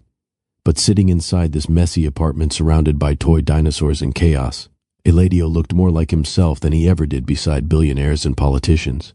That realization hurt, but it also freed something inside her strangely, because finally, she stopped wondering whether losing him meant she wasn't enough. This was never about enough. It was about unfinished love. Later that evening, the twins disappeared into their bedroom, arguing over whether pizza counted as circle bread. Catelyn cleaned dishes quietly in the kitchen, while Liliana stood alone near the apartment window. Chicago glowed outside beneath cold evening light. Eladio approached slowly. I'm sorry. Liliana didn't look at him immediately. I know. The same answer she gave at the wedding. Still devastating. He rubbed tired fingers across his forehead. You deserved honesty before all this exploded. Yes, she agreed softly. No anger, no dramatics, just truth. Honestly. That almost hurt worse. Liliana finally turned toward him. Do you know the saddest part? Eladio looked up carefully. I don't even think you realized how unhappy you were. The sentence hit directly. Because she was right. For years he confused stability with fulfillment, success with purpose, routine with peace. Liliana's eyes softened slightly. You loved me the way responsible people love. His chest tightened instantly, but not the way you loved her. Silence, complete silence, because denying it now would insult both of them. Liliana smiled faintly through visible pain. I kept waiting for you to look at me the way you looked at her tonight. God, that nearly destroyed him completely, because she deserved better than emotional comparison. She deserved certainty, and somewhere deep down, he always knew he couldn't fully give it. I tried, he admitted quietly. I know. Again, that unbearable grace. Liliana stepped closer carefully. Go be their father, Eladio. The emotion inside his chest surged instantly. Liliana, no. She shook her head softly. Listen to me. Her eyes glistened slightly now despite all her control. If you walk away from those boys because of headlines or pressure or guilt over me, she swallowed once hard, you'll regret it for the rest of your life. The truth inside those words shook him deeply. Because coming from anyone else, it might have sounded dramatic. Coming from Liliana, it sounded honest. She touched his arm gently. And honestly, a weak, sad smile appeared. I think part of me already lost you long before tonight. Eladio looked down briefly, overwhelmed again by how much pain existed inside this entire situation. Nobody won here. That was the tragedy. Richard Farrell's choices destroyed multiple lives at once. Liliana stepped back slowly afterward, then quietly added, But I'd rather lose you to the truth than keep you through a lie. And somehow, that sentence stayed with Eladio longer than almost anything else said that night. By the next morning, Farrell Global officially entered crisis mode. Stock prices dipped. Financial analysts debated Eladio's emotional instability on live television. Investors demanded statements. And somewhere inside a glass tower downtown, board members gathered around polished conference tables discussing his family like a corporate threat. Eladio watched the coverage silently from Catelyn's couch, while Marcus built a pillow fort beside him for emotional defense. Micah sat cross-legged nearby, reading headlines with visible disappointment. Adults are exhausting, he muttered. Honestly? Correct. Catelyn emerged from the kitchen carrying coffee before freezing at the television screen. One business analyst spoke confidently. The issue isn't the children. It's whether Farrell can still lead objectively. Eladio laughed once under his breath. Cold, sharp. They think fatherhood destroys competence. Catelyn handed him coffee quietly. No, they think emotions do. That landed, because she understood his world better than most people assumed. The apartment buzzer rang again. This time Granville entered, looking deeply exhausted and slightly murderous. I need one full uninterrupted hour without reporters before I legally collapse. Marcus immediately pointed toward the pillow fort. Sanctuary available. Granville looked genuinely touched. Thank you, tiny emotional wizard. Micah glanced up from the couch. You look worse than yesterday. I aged 17 years overnight. Fair. Granville dropped a folder heavily onto the coffee table. The board wants emergency leadership review. Catelyn inhaled sharply. Eladio stayed calm, too calm. Granville noticed immediately. That reaction worries me. Eladio leaned back slowly. I expected this. Your father's pushing aggressively behind the scenes. Of course he was. Granville rubbed tired eyes. They want you back in the office today. Marcus frowned instantly. No. Everybody looked toward him. The little boy crossed his arms stubbornly. He just got here. Oh, God. That nearly destroyed Eladio emotionally before 10 in the morning. Micah nodded once. Reasonable objection. Catelyn looked away briefly, hiding emotion, because somehow the boys already talked about him like someone permanent. And deep down, that terrified all of them. Later that afternoon, after the twins left for school again under heavy security, the apartment finally quieted enough for real conversation. Eladio stood near the kitchen counter while Catelyn folded laundry with aggressive concentration. You don't have to do that, he said softly. Yes, I do. You're folding the same towel repeatedly. She looked down. Annoying observation. Closer carefully. I want to help. Catelyn finally looked up. You already are. No, his voice lowered. I mean financially. There it was. The sentence she knew would come eventually. Catelyn's entire posture shifted instantly. No. Eladio. No. Sharp enough this time to stop him. He stared at her carefully. I'm not insulting you, I know. Then why are you looking at me like I just offended your bloodline? That almost made her smile. Almost. Catelyn folded the towel slower now. Because I need to know the difference between guilt and love. Silence. Heavy silence. Eladio's chest tightened immediately. You think this is guilt? I think you're overwhelmed. Fair. She finally exhaled softly. You found out you have children 48 hours ago. Your wedding exploded publicly. Your father betrayed you. Her eyes held his carefully. That's enough emotional chaos to make anybody try fixing things too fast. The honesty stung, because part of it was true. Eladio stepped closer again. I'm not trying to buy my way into their lives. I know. Then let me help. Catelyn's eyes softened briefly. Dangerous again. Always dangerous when she looked at him like that. Finally, she whispered, I spent 6 years surviving without feral money.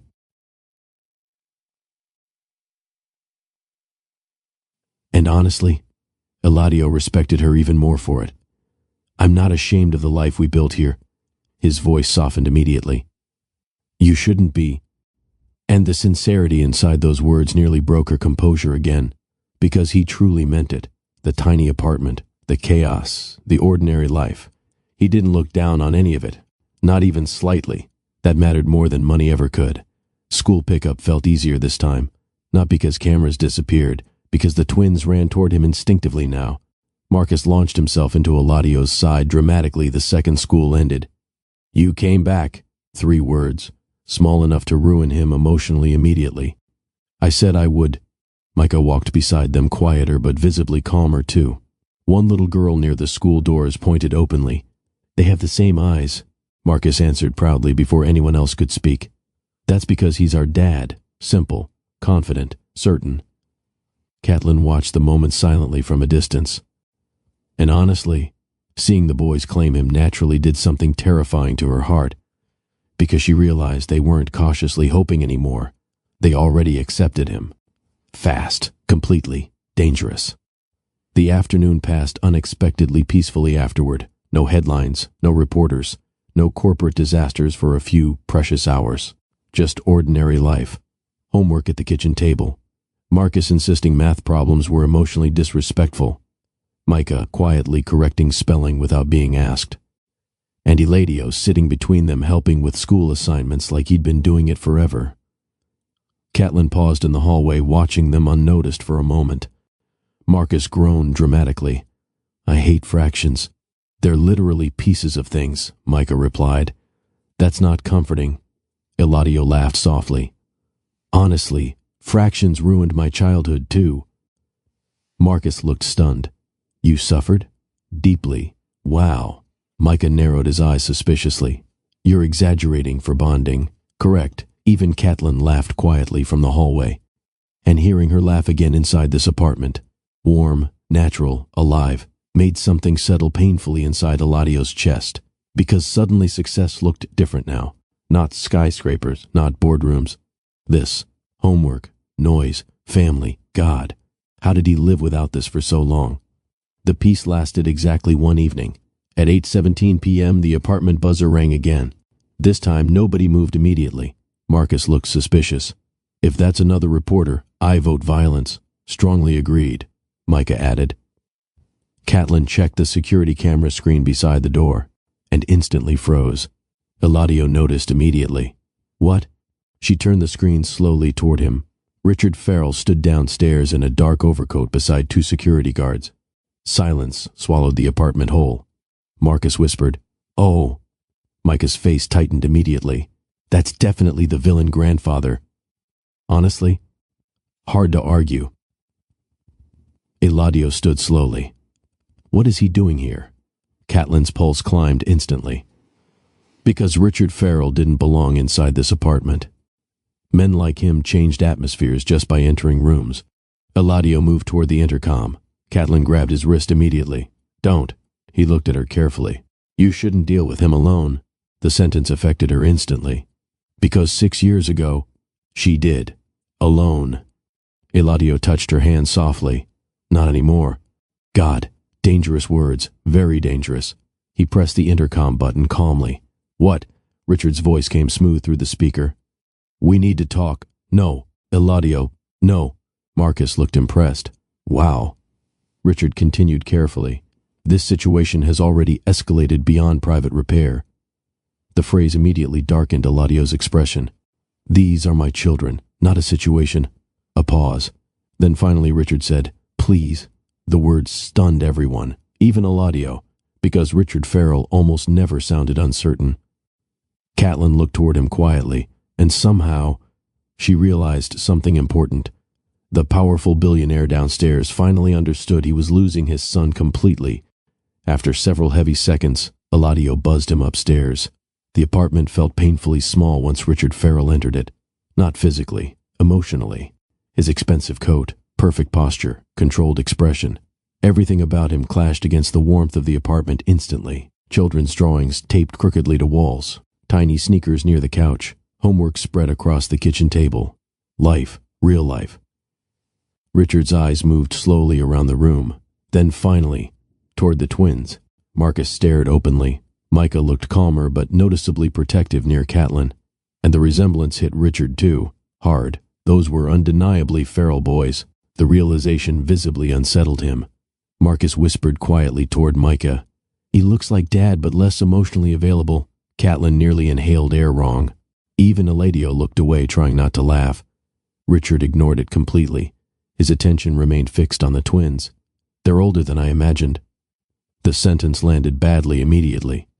Catelyn's expression hardened. "You imagined them?" "Good question." Richard looked toward her carefully. And for the first time since entering, some of his control slipped slightly. "I made mistakes." Marcus blinked dramatically. He admitted it. Honestly? Historic moment. Eladio crossed his arms slowly. "You don't get to walk in here pretending this is repairable with one sentence." Richard's jaw tightened slightly. "I came because the media pressure is worsening." "There it is," Catelyn muttered quietly. Richard ignored her. "Eladio, investors are demanding stability." Eladio laughed once sharply. "You still think I care about stock prices right now?" "No," Richard answered honestly. "That's the problem." Silence. Because there it was. The real fear. Richard Farrell wasn't losing company control. He was losing influence over his son permanently. Marcus eventually climbed onto the couch beside Micah while openly listening. Neither adult even tried stopping them anymore. Honestly, pointless. Richard finally looked directly toward Catelyn. "You should have told him yourself." The room instantly sharpened. Catelyn stared at him in disbelief. "I tried."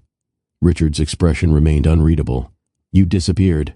Eladio stepped forward immediately. "No." His voice cut hard through the apartment. "She reached out." Richard looked toward his son carefully. "And you believe that?" Eladio almost looked stunned by the question. "Do you hear yourself?" Catelyn folded her arms tightly now. "You intercepted my letters." Richard didn't answer. Again. That silence. That unbearable silence. Micah spoke quietly from the couch. "You really hit us?" The question hit differently coming from a child. Richard finally looked toward him. And for one brief second, actual regret crossed his face. Not corporate regret. Human regret. "I thought I was protecting my son." Marcus frowned immediately. "From us?" God, that hurt, because suddenly the cruelty sounded even uglier out loud. Richard looked genuinely uncomfortable now. "You don't understand how certain worlds operate." Micah tilted his head thoughtfully. "That sounds like rich person nonsense." Eladio actually laughed, short, sharp, proud. Richard noticed instantly, and somehow that hurt him too, because his son used to admire him. Now he laughed at him with children who barely knew him 2 days ago. Richard finally looked toward Eladio again. "I built everything for you." There it was, the core of Richard Farrell. Sacrifice mistaken for love. Control mistaken for protection. Eladio's voice lowered carefully. "No." Silence.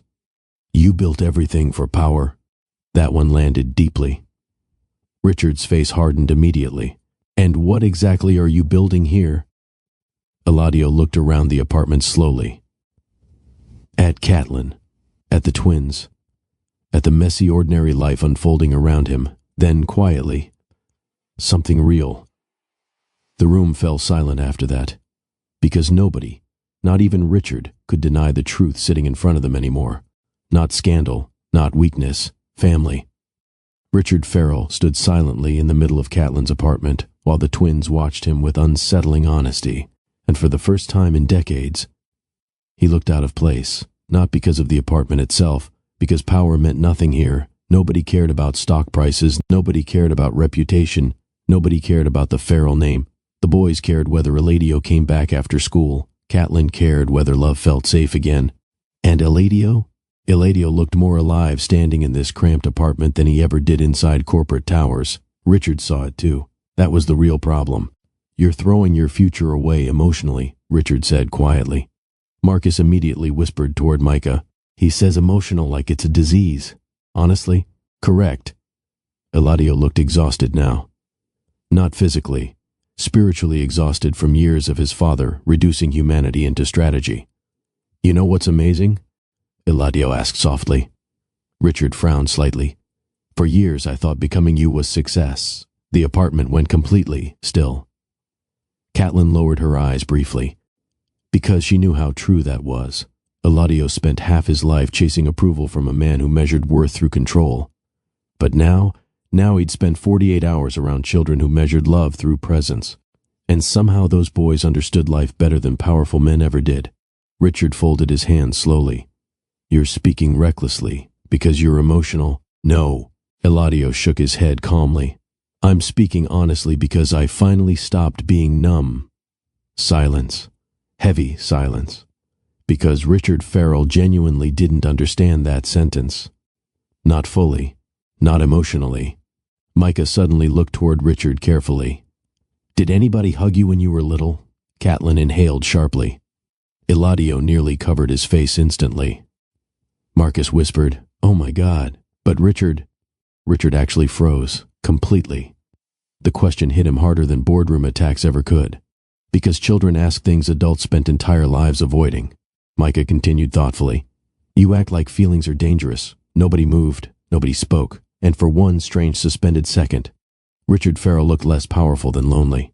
He recovered quickly, of course. Men like him always did. But the crack happened. Everyone saw it, including Eladio, and honestly, that moment changed something inside him permanently.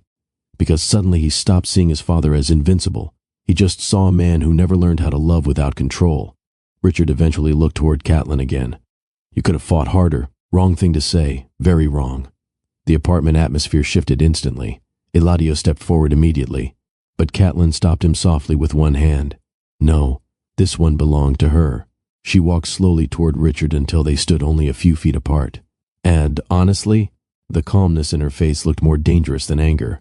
You threatened a pregnant woman, she said quietly. Richard's jaw tightened slightly. I offered security. You offered fear. Silence. Catelyn's eyes glistened now, but her voice never weakened. You looked at me like I was disposable. Richard looked away briefly. Tiny movement. Still important. Catelyn continued softly. I spent years thinking maybe you were right. God. The pain inside that sentence nearly wrecked Eladio completely, because he knew exactly what Richard's judgment felt like. Imagine what it did to a terrified pregnant woman alone. Catelyn crossed her arms lightly. But then I raised those boys. Her voice strengthened slowly now. And every single day they proved your definition of value meant absolutely nothing.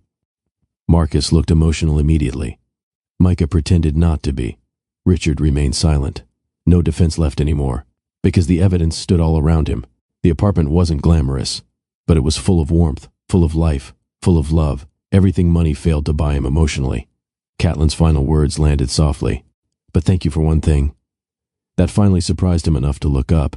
You taught me exactly what kind of parent I never wanted my children to become. Complete silence. Even the city noise outside seemed distant now.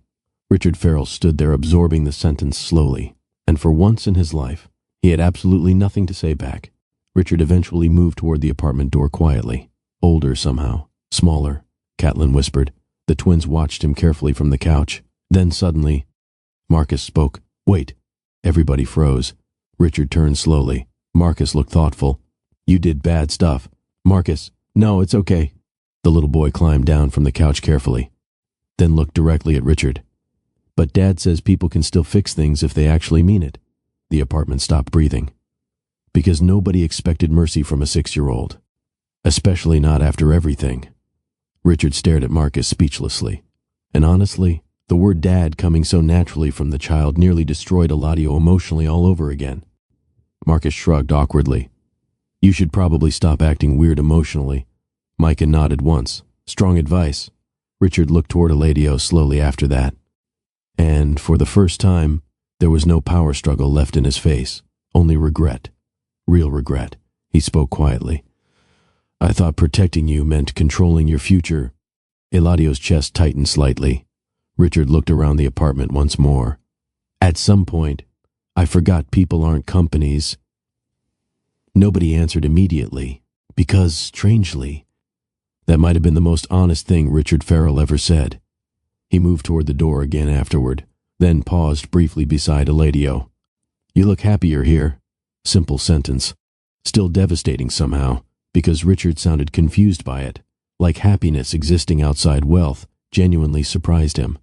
Eladio answered softly, I am. Richard nodded once slowly, then finally left. The apartment stayed silent long after the door closed behind him. Marcus looked toward Eladio carefully. Do grandpas always cause emotional damage? Eladio laughed helplessly into one hand. Not all of them. Micah looked thoughtful. He definitely needs therapy. Honestly, correct again. Later that night, after the twins finally fell asleep, Catelyn stood quietly beside the apartment window watching snow begin falling lightly over Chicago. Eladio moved beside her slowly. Neither spoke immediately, because honestly, the last 40 to 8 hours felt emotionally impossible already. Catelyn folded her arms against herself. You defended us today. Eladio looked toward her softly. There wasn't another option. She believed him now. That was the terrifying part. No hesitation left anymore. No uncertainty. He was staying, not because of guilt, not because of scandal, because somewhere between diner booths, bedtime stories, and school pickups, he already became theirs emotionally. Catelyn looked out toward the falling snow again. You know this still isn't easy, right? I know. The boys are attached. So am I. And if this falls apart... Her voice weakened slightly. Eladio stepped closer carefully. It won't. Dangerous promise. Very dangerous promise. Catelyn looked at him slowly, and for the first time since he walked back into her life, she wanted to believe him completely. For the first time since the wedding collapsed, the apartment felt calm. Not perfectly calm. Marcus still argued with Cyril on philosophical grounds. Micah still corrected everyone's grammar before 8 in the morning. But emotionally, something softened. Snow drifted quietly outside the apartment windows, while the kitchen smelled like coffee and toast. Eladio stood at the stove attempting pancakes with dangerous confidence. Catelyn watched from the counter, already regretting allowing this. You're making them too big. That's innovation. That's failure with confidence. Marcus climbed onto a chair dramatically. I support giant pancakes emotionally. Micah looked toward the frying pan seriously. They're structurally unstable. Honestly, true. Eladio laughed softly while flipping one badly. It folded in half immediately. Marcus gasped. Oh no. Catelyn covered her mouth, trying not to laugh. You used to burn pasta, she reminded him. That happened 3 times. 4. Micah blinked. You've always cooked badly? Catelyn nodded solemnly. Your father fights food personally. The twins burst into laughter instantly, and hearing all 3 of them laugh together inside this tiny kitchen, warm, messy, alive, did something overwhelming to Eladio's chest, because suddenly this no longer felt temporary. It felt frighteningly close to happiness, real happiness, not polished, not performative, real. Catelyn noticed the exact moment emotion crossed his face again. Dangerous. Always dangerous when he looked at them like they mattered more than everything else, because honestly, they probably did now. The twins eventually disappeared into the living room, arguing over cartoons and visual storytelling integrity, which finally left Eladio and Catelyn alone in the kitchen. Quiet settled softly between them, different now, less fragile. Catelyn stared absently into her coffee before speaking. "There's something I never told you." Eladio looked up immediately. "What?" Her fingers tightened slightly around the mug. "The night your father came to see me." The warmth in the kitchen faded instantly. Catelyn exhaled slowly. "I was already scared before he arrived." Eladio's chest tightened. He knew exactly how to speak to fear. That sounded horrifyingly accurate. Catelyn lowered her eyes briefly. "He told me your career was exploding, that investors already questioned your personal life, that powerful families would never accept me." Every sentence sounded carefully designed to isolate her emotionally. Eladio's jaw tightened harder with each word. Catelyn continued quietly. "And then he said something I couldn't stop hearing afterward." She hesitated. Eladio stepped closer instinctively. "What did he say?" Catelyn finally looked up. "He said eventually you'd resent us." Silence. Complete silence. Because somehow... That sentence carried all the cruelty of Richard Farrell in one perfectly calculated wound. Eladio stared at her in disbelief. "He told a pregnant woman that..." Catelyn laughed softly without humor. "He was very convincing." God, the realization nearly made him sick again. Because Richard didn't scream, didn't threaten dramatically. He simply found fear and fed it carefully until people surrendered. Catelyn's voice weakened slightly now. "I spent months waiting for proof he was wrong." Eladio swallowed hard. "But you never answered." The pain inside her face hit harder than anger ever could. Because she truly believed she'd been abandoned eventually. Not instantly. Slowly, hope dying piece by piece. Eladio moved closer immediately. "I would have chosen you. I know that now." Again those words. Now. Always too late, and yet somehow still meaningful. Catelyn stared down into her coffee again. "You know the saddest part?" He waited quietly. "I almost came to your office one last time after the twins were born." His chest tightened instantly. "What stopped you?" Catelyn smiled faintly. "Tiredness." That answer destroyed him more than dramatic heartbreak could have, because exhaustion felt real, human, a woman simply running out of strength after carrying too much alone. Snow continued falling softly outside while the apartment stayed quiet around them. Eladio leaned against the kitchen counter watching Catelyn carefully. And suddenly, he realized something painful. He knew the outline of her suffering, but not the details, not the real lonely parts. "What was it like?" he asked softly. Catelyn looked up slightly. The beginning, her expression shifted immediately.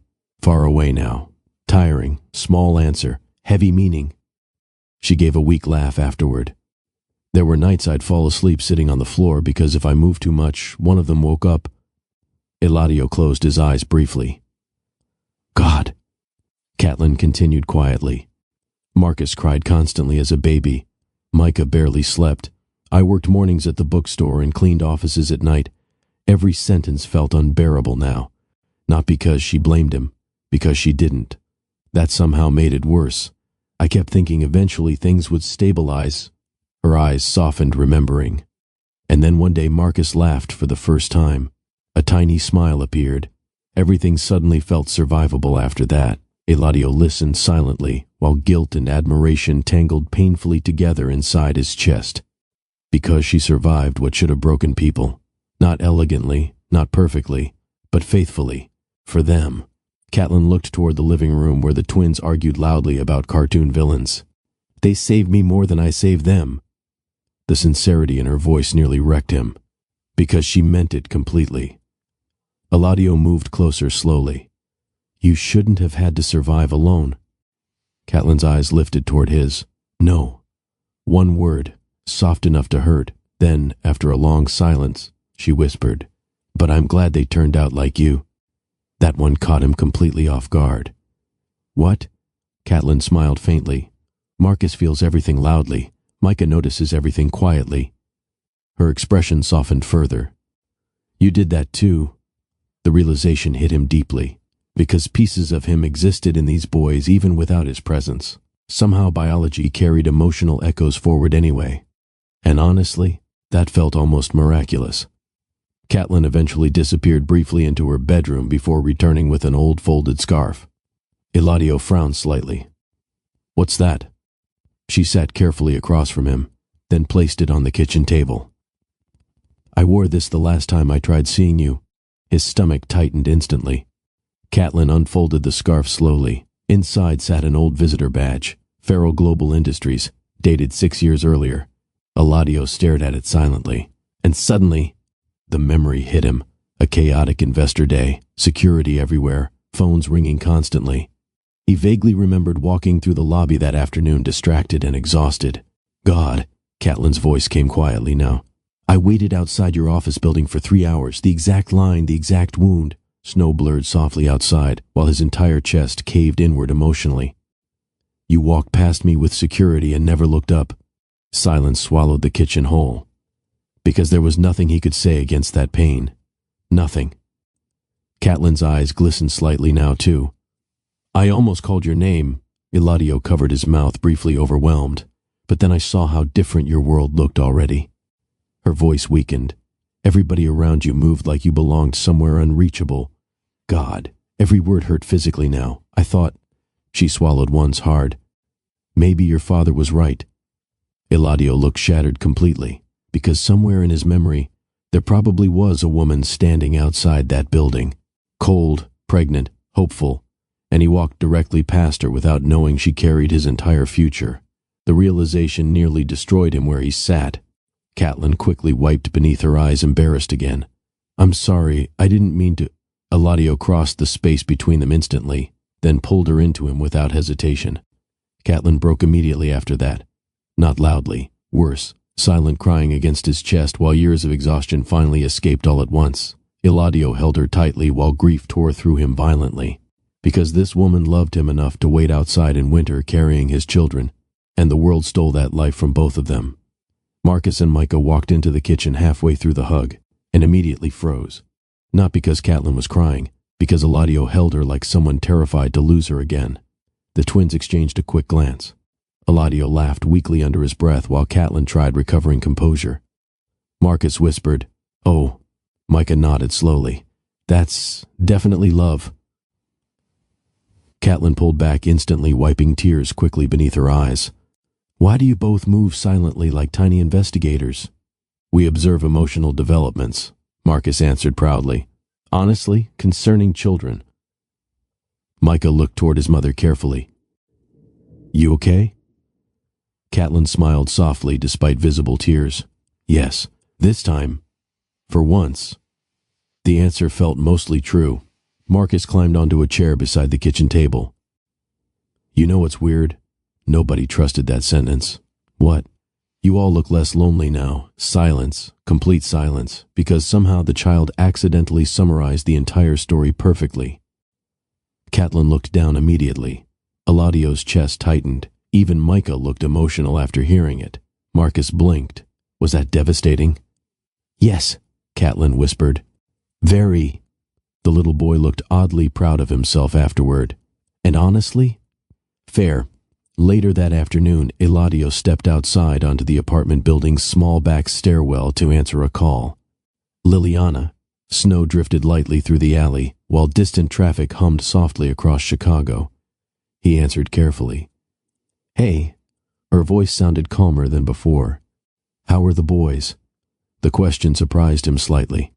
"They're okay. And Catelyn?" He smiled faintly without realizing it. "Tired. Strong. Still impossible when she's annoyed." Liliana laughed softly. "There's the face." Eladio frowned slightly. "What face?" "The one you used to get whenever somebody mentioned her." The realization settled quietly between them. Even years later, other people noticed. Eladio leaned lightly against the railing. "I'm sorry." "No," Liliana said softly. "Stop apologizing for finally telling the truth." Snowflakes landed slowly against his coat, while silence stretched gently between them. Then Liliana continued. "I signed the cancellation papers this morning." His chest tightened slightly. That couldn't have been easy. It wasn't. Honest answer. Adult answer. No dramatics. Just pain handled gracefully. Eladio closed his eyes briefly. "You deserve better." Liliana exhaled softly through the phone. "Maybe." Then quietly. "But I think those boys deserve their father more." God. That sentence stayed with him deeply. Because even heartbroken, she still saw the larger truth clearly. Liliana's voice softened further afterward. You know what finally hurt most? Eladio waited carefully. I watched you hold those children in the school parking lot. His chest tightened instantly, remembering it. And for the first time, she laughed weakly. I realized I'd never actually seen you completely happy before. Silence. Because maybe she was right. Liliana swallowed softly. So don't waste it now. The emotion inside his chest surged unexpectedly hard. Liliana, no. Her voice stayed gentle. Go build the life you should have had. Then, after one final soft goodbye, the call ended.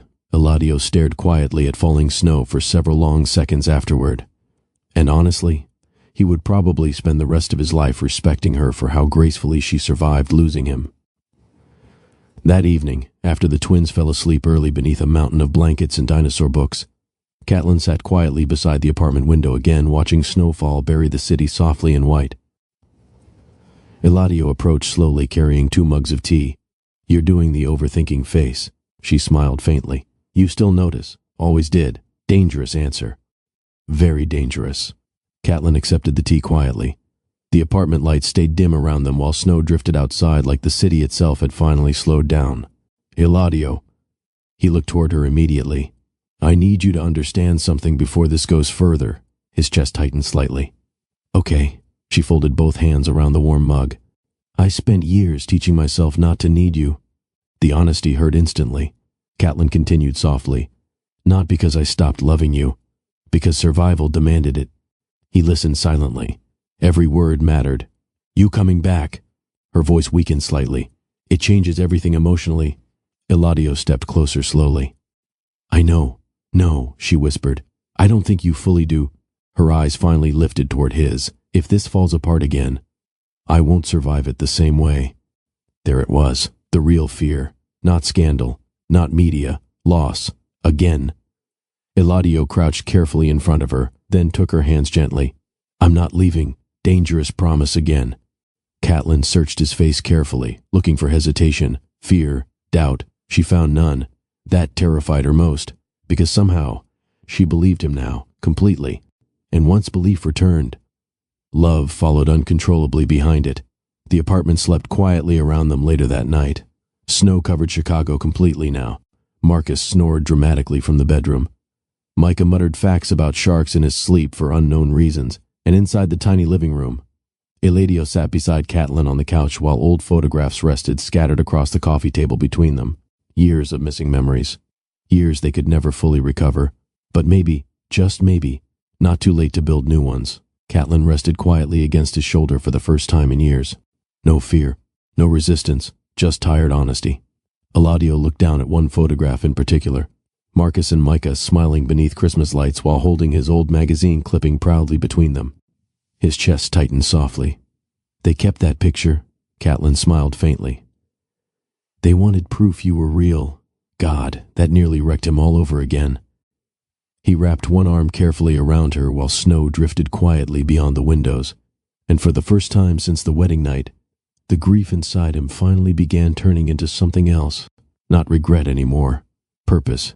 Because this wasn't about recovering the life they lost. It was about protecting the life they still had time to build together. 3 days later, Chicago still treated Eladio Farrell like breaking news everywhere. Headlines, speculation, business predictions, public debate. But inside Catelyn's apartment that morning, Marcus taped googly eyes onto oranges because apparently fruit deserved personality. And somehow, that mattered more. Eladio stood near the kitchen counter scrolling silently through another flood of financial headlines.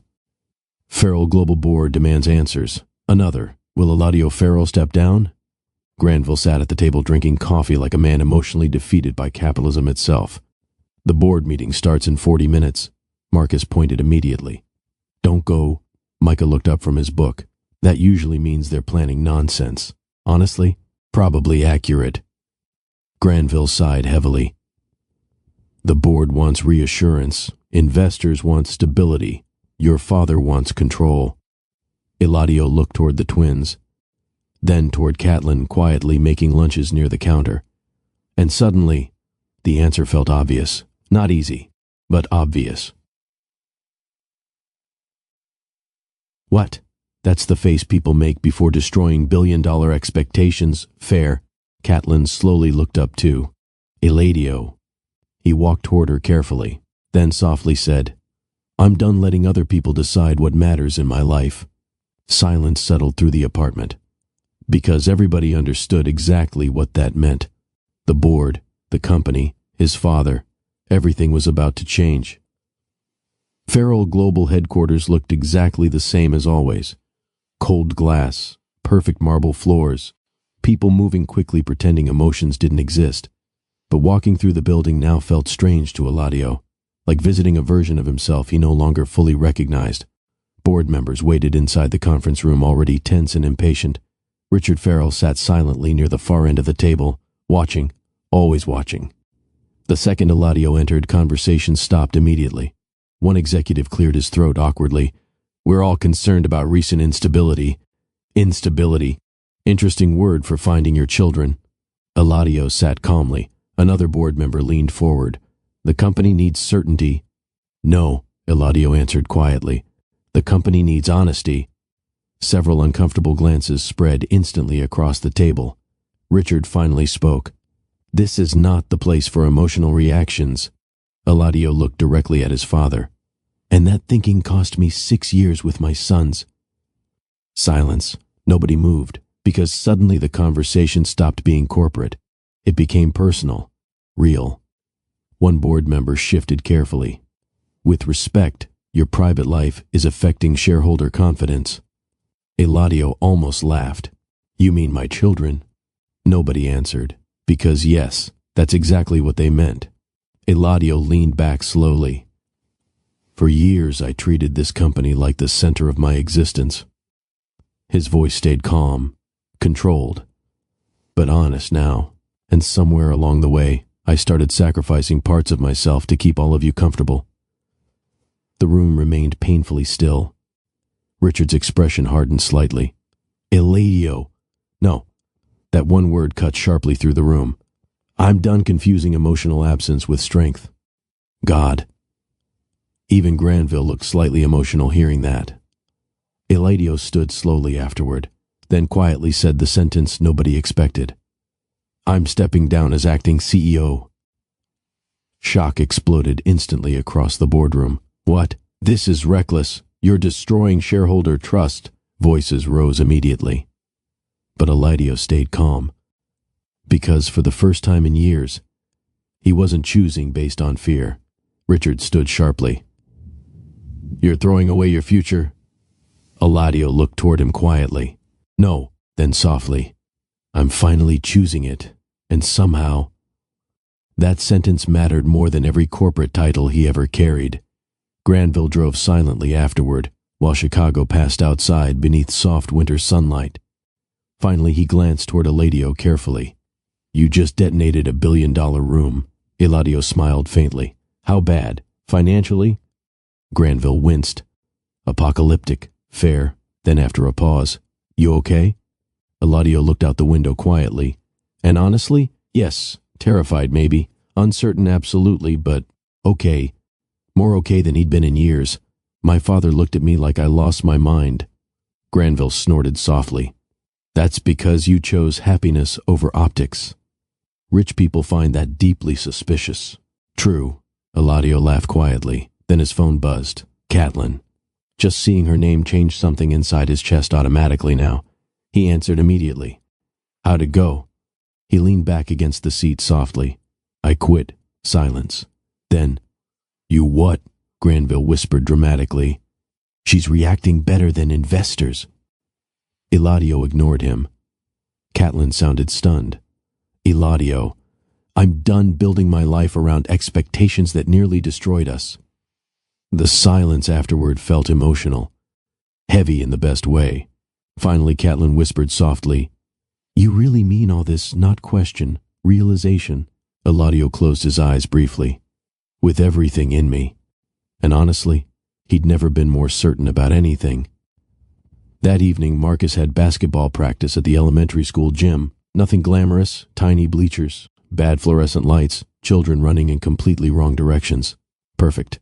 Eladio sat beside Catelyn halfway up the bleachers while Micah explained game strategy with unnecessary seriousness. Marcus passes emotionally, not logically. Catelyn smiled softly. That's accurate. Across the gym, Marcus waved wildly the second he spotted them. Dad, watch this! The words still hit Eladio straight in the chest every single time, but now, the grief inside it softened slightly, because he was finally there to hear it. Marcus immediately attempted an overly ambitious shot, missed completely, fell dramatically, then stood up proudly anyway. The entire gym laughed. Eladio laughed hardest. Real laughter. Open, warm, alive. Catelyn watched him quietly afterward, and honestly, she'd never seen him look more complete. Not at galas, not in penthouses, not beside wealth. Here, watching children's basketball in rolled-up sleeves with exhaustion beneath his eyes and happiness written all over his face. Micah leaned toward Catelyn thoughtfully. He smiles differently now. Her chest tightened softly. I know, because she noticed too. The guarded, polished version of Eladio Farrell was disappearing slowly. And underneath, the man she loved years ago still existed, still warm, still emotional, still capable of building joy from ordinary moments. Marcus suddenly pointed dramatically from the court. Mom, Dad's crying emotionally. Eladio covered his face, instantly laughing. I am not. You absolutely are, Micah confirmed. Honestly, maybe he was a little. Months later, Chicago finally stopped treating the story like front-page scandal. Farrell Global survived leadership changes. Richard Farrell quietly stepped away from public appearances. Liliana moved to New York and launched her own investment firm. Successful, brilliant, finally free from emotional compromise. And Eladio? Eladio learned how to exist inside ordinary life. School pickups, homework arguments, burned pancakes, movie nights, real things. Things no amount of money ever replaced. Nothing healed perfectly overnight. That mattered. Catelyn still carried fear sometimes. Eladio still carried guilt. The boys still asked difficult questions once in a while. But healing existed now. Slow, honest, earned. One snowy Saturday afternoon, Eladio sat beside Catelyn in another crowded elementary school gym, while Marcus and Micah raced across the basketball court arguing about fouls that definitely weren't fouls. Marcus looked toward the bleachers suddenly, then yelled proudly across the gym, Dad, watch this! This time. Eladio didn't feel grief hearing it, only gratitude. He smiled, real smile, the kind that reached all the way into his eyes. Catelyn looked toward him quietly beside the bleachers, and after everything, all the loss, all the years, all the damage, she smiled too. Not because life became perfect, because somehow, after nearly losing each other forever, they finally found their way home,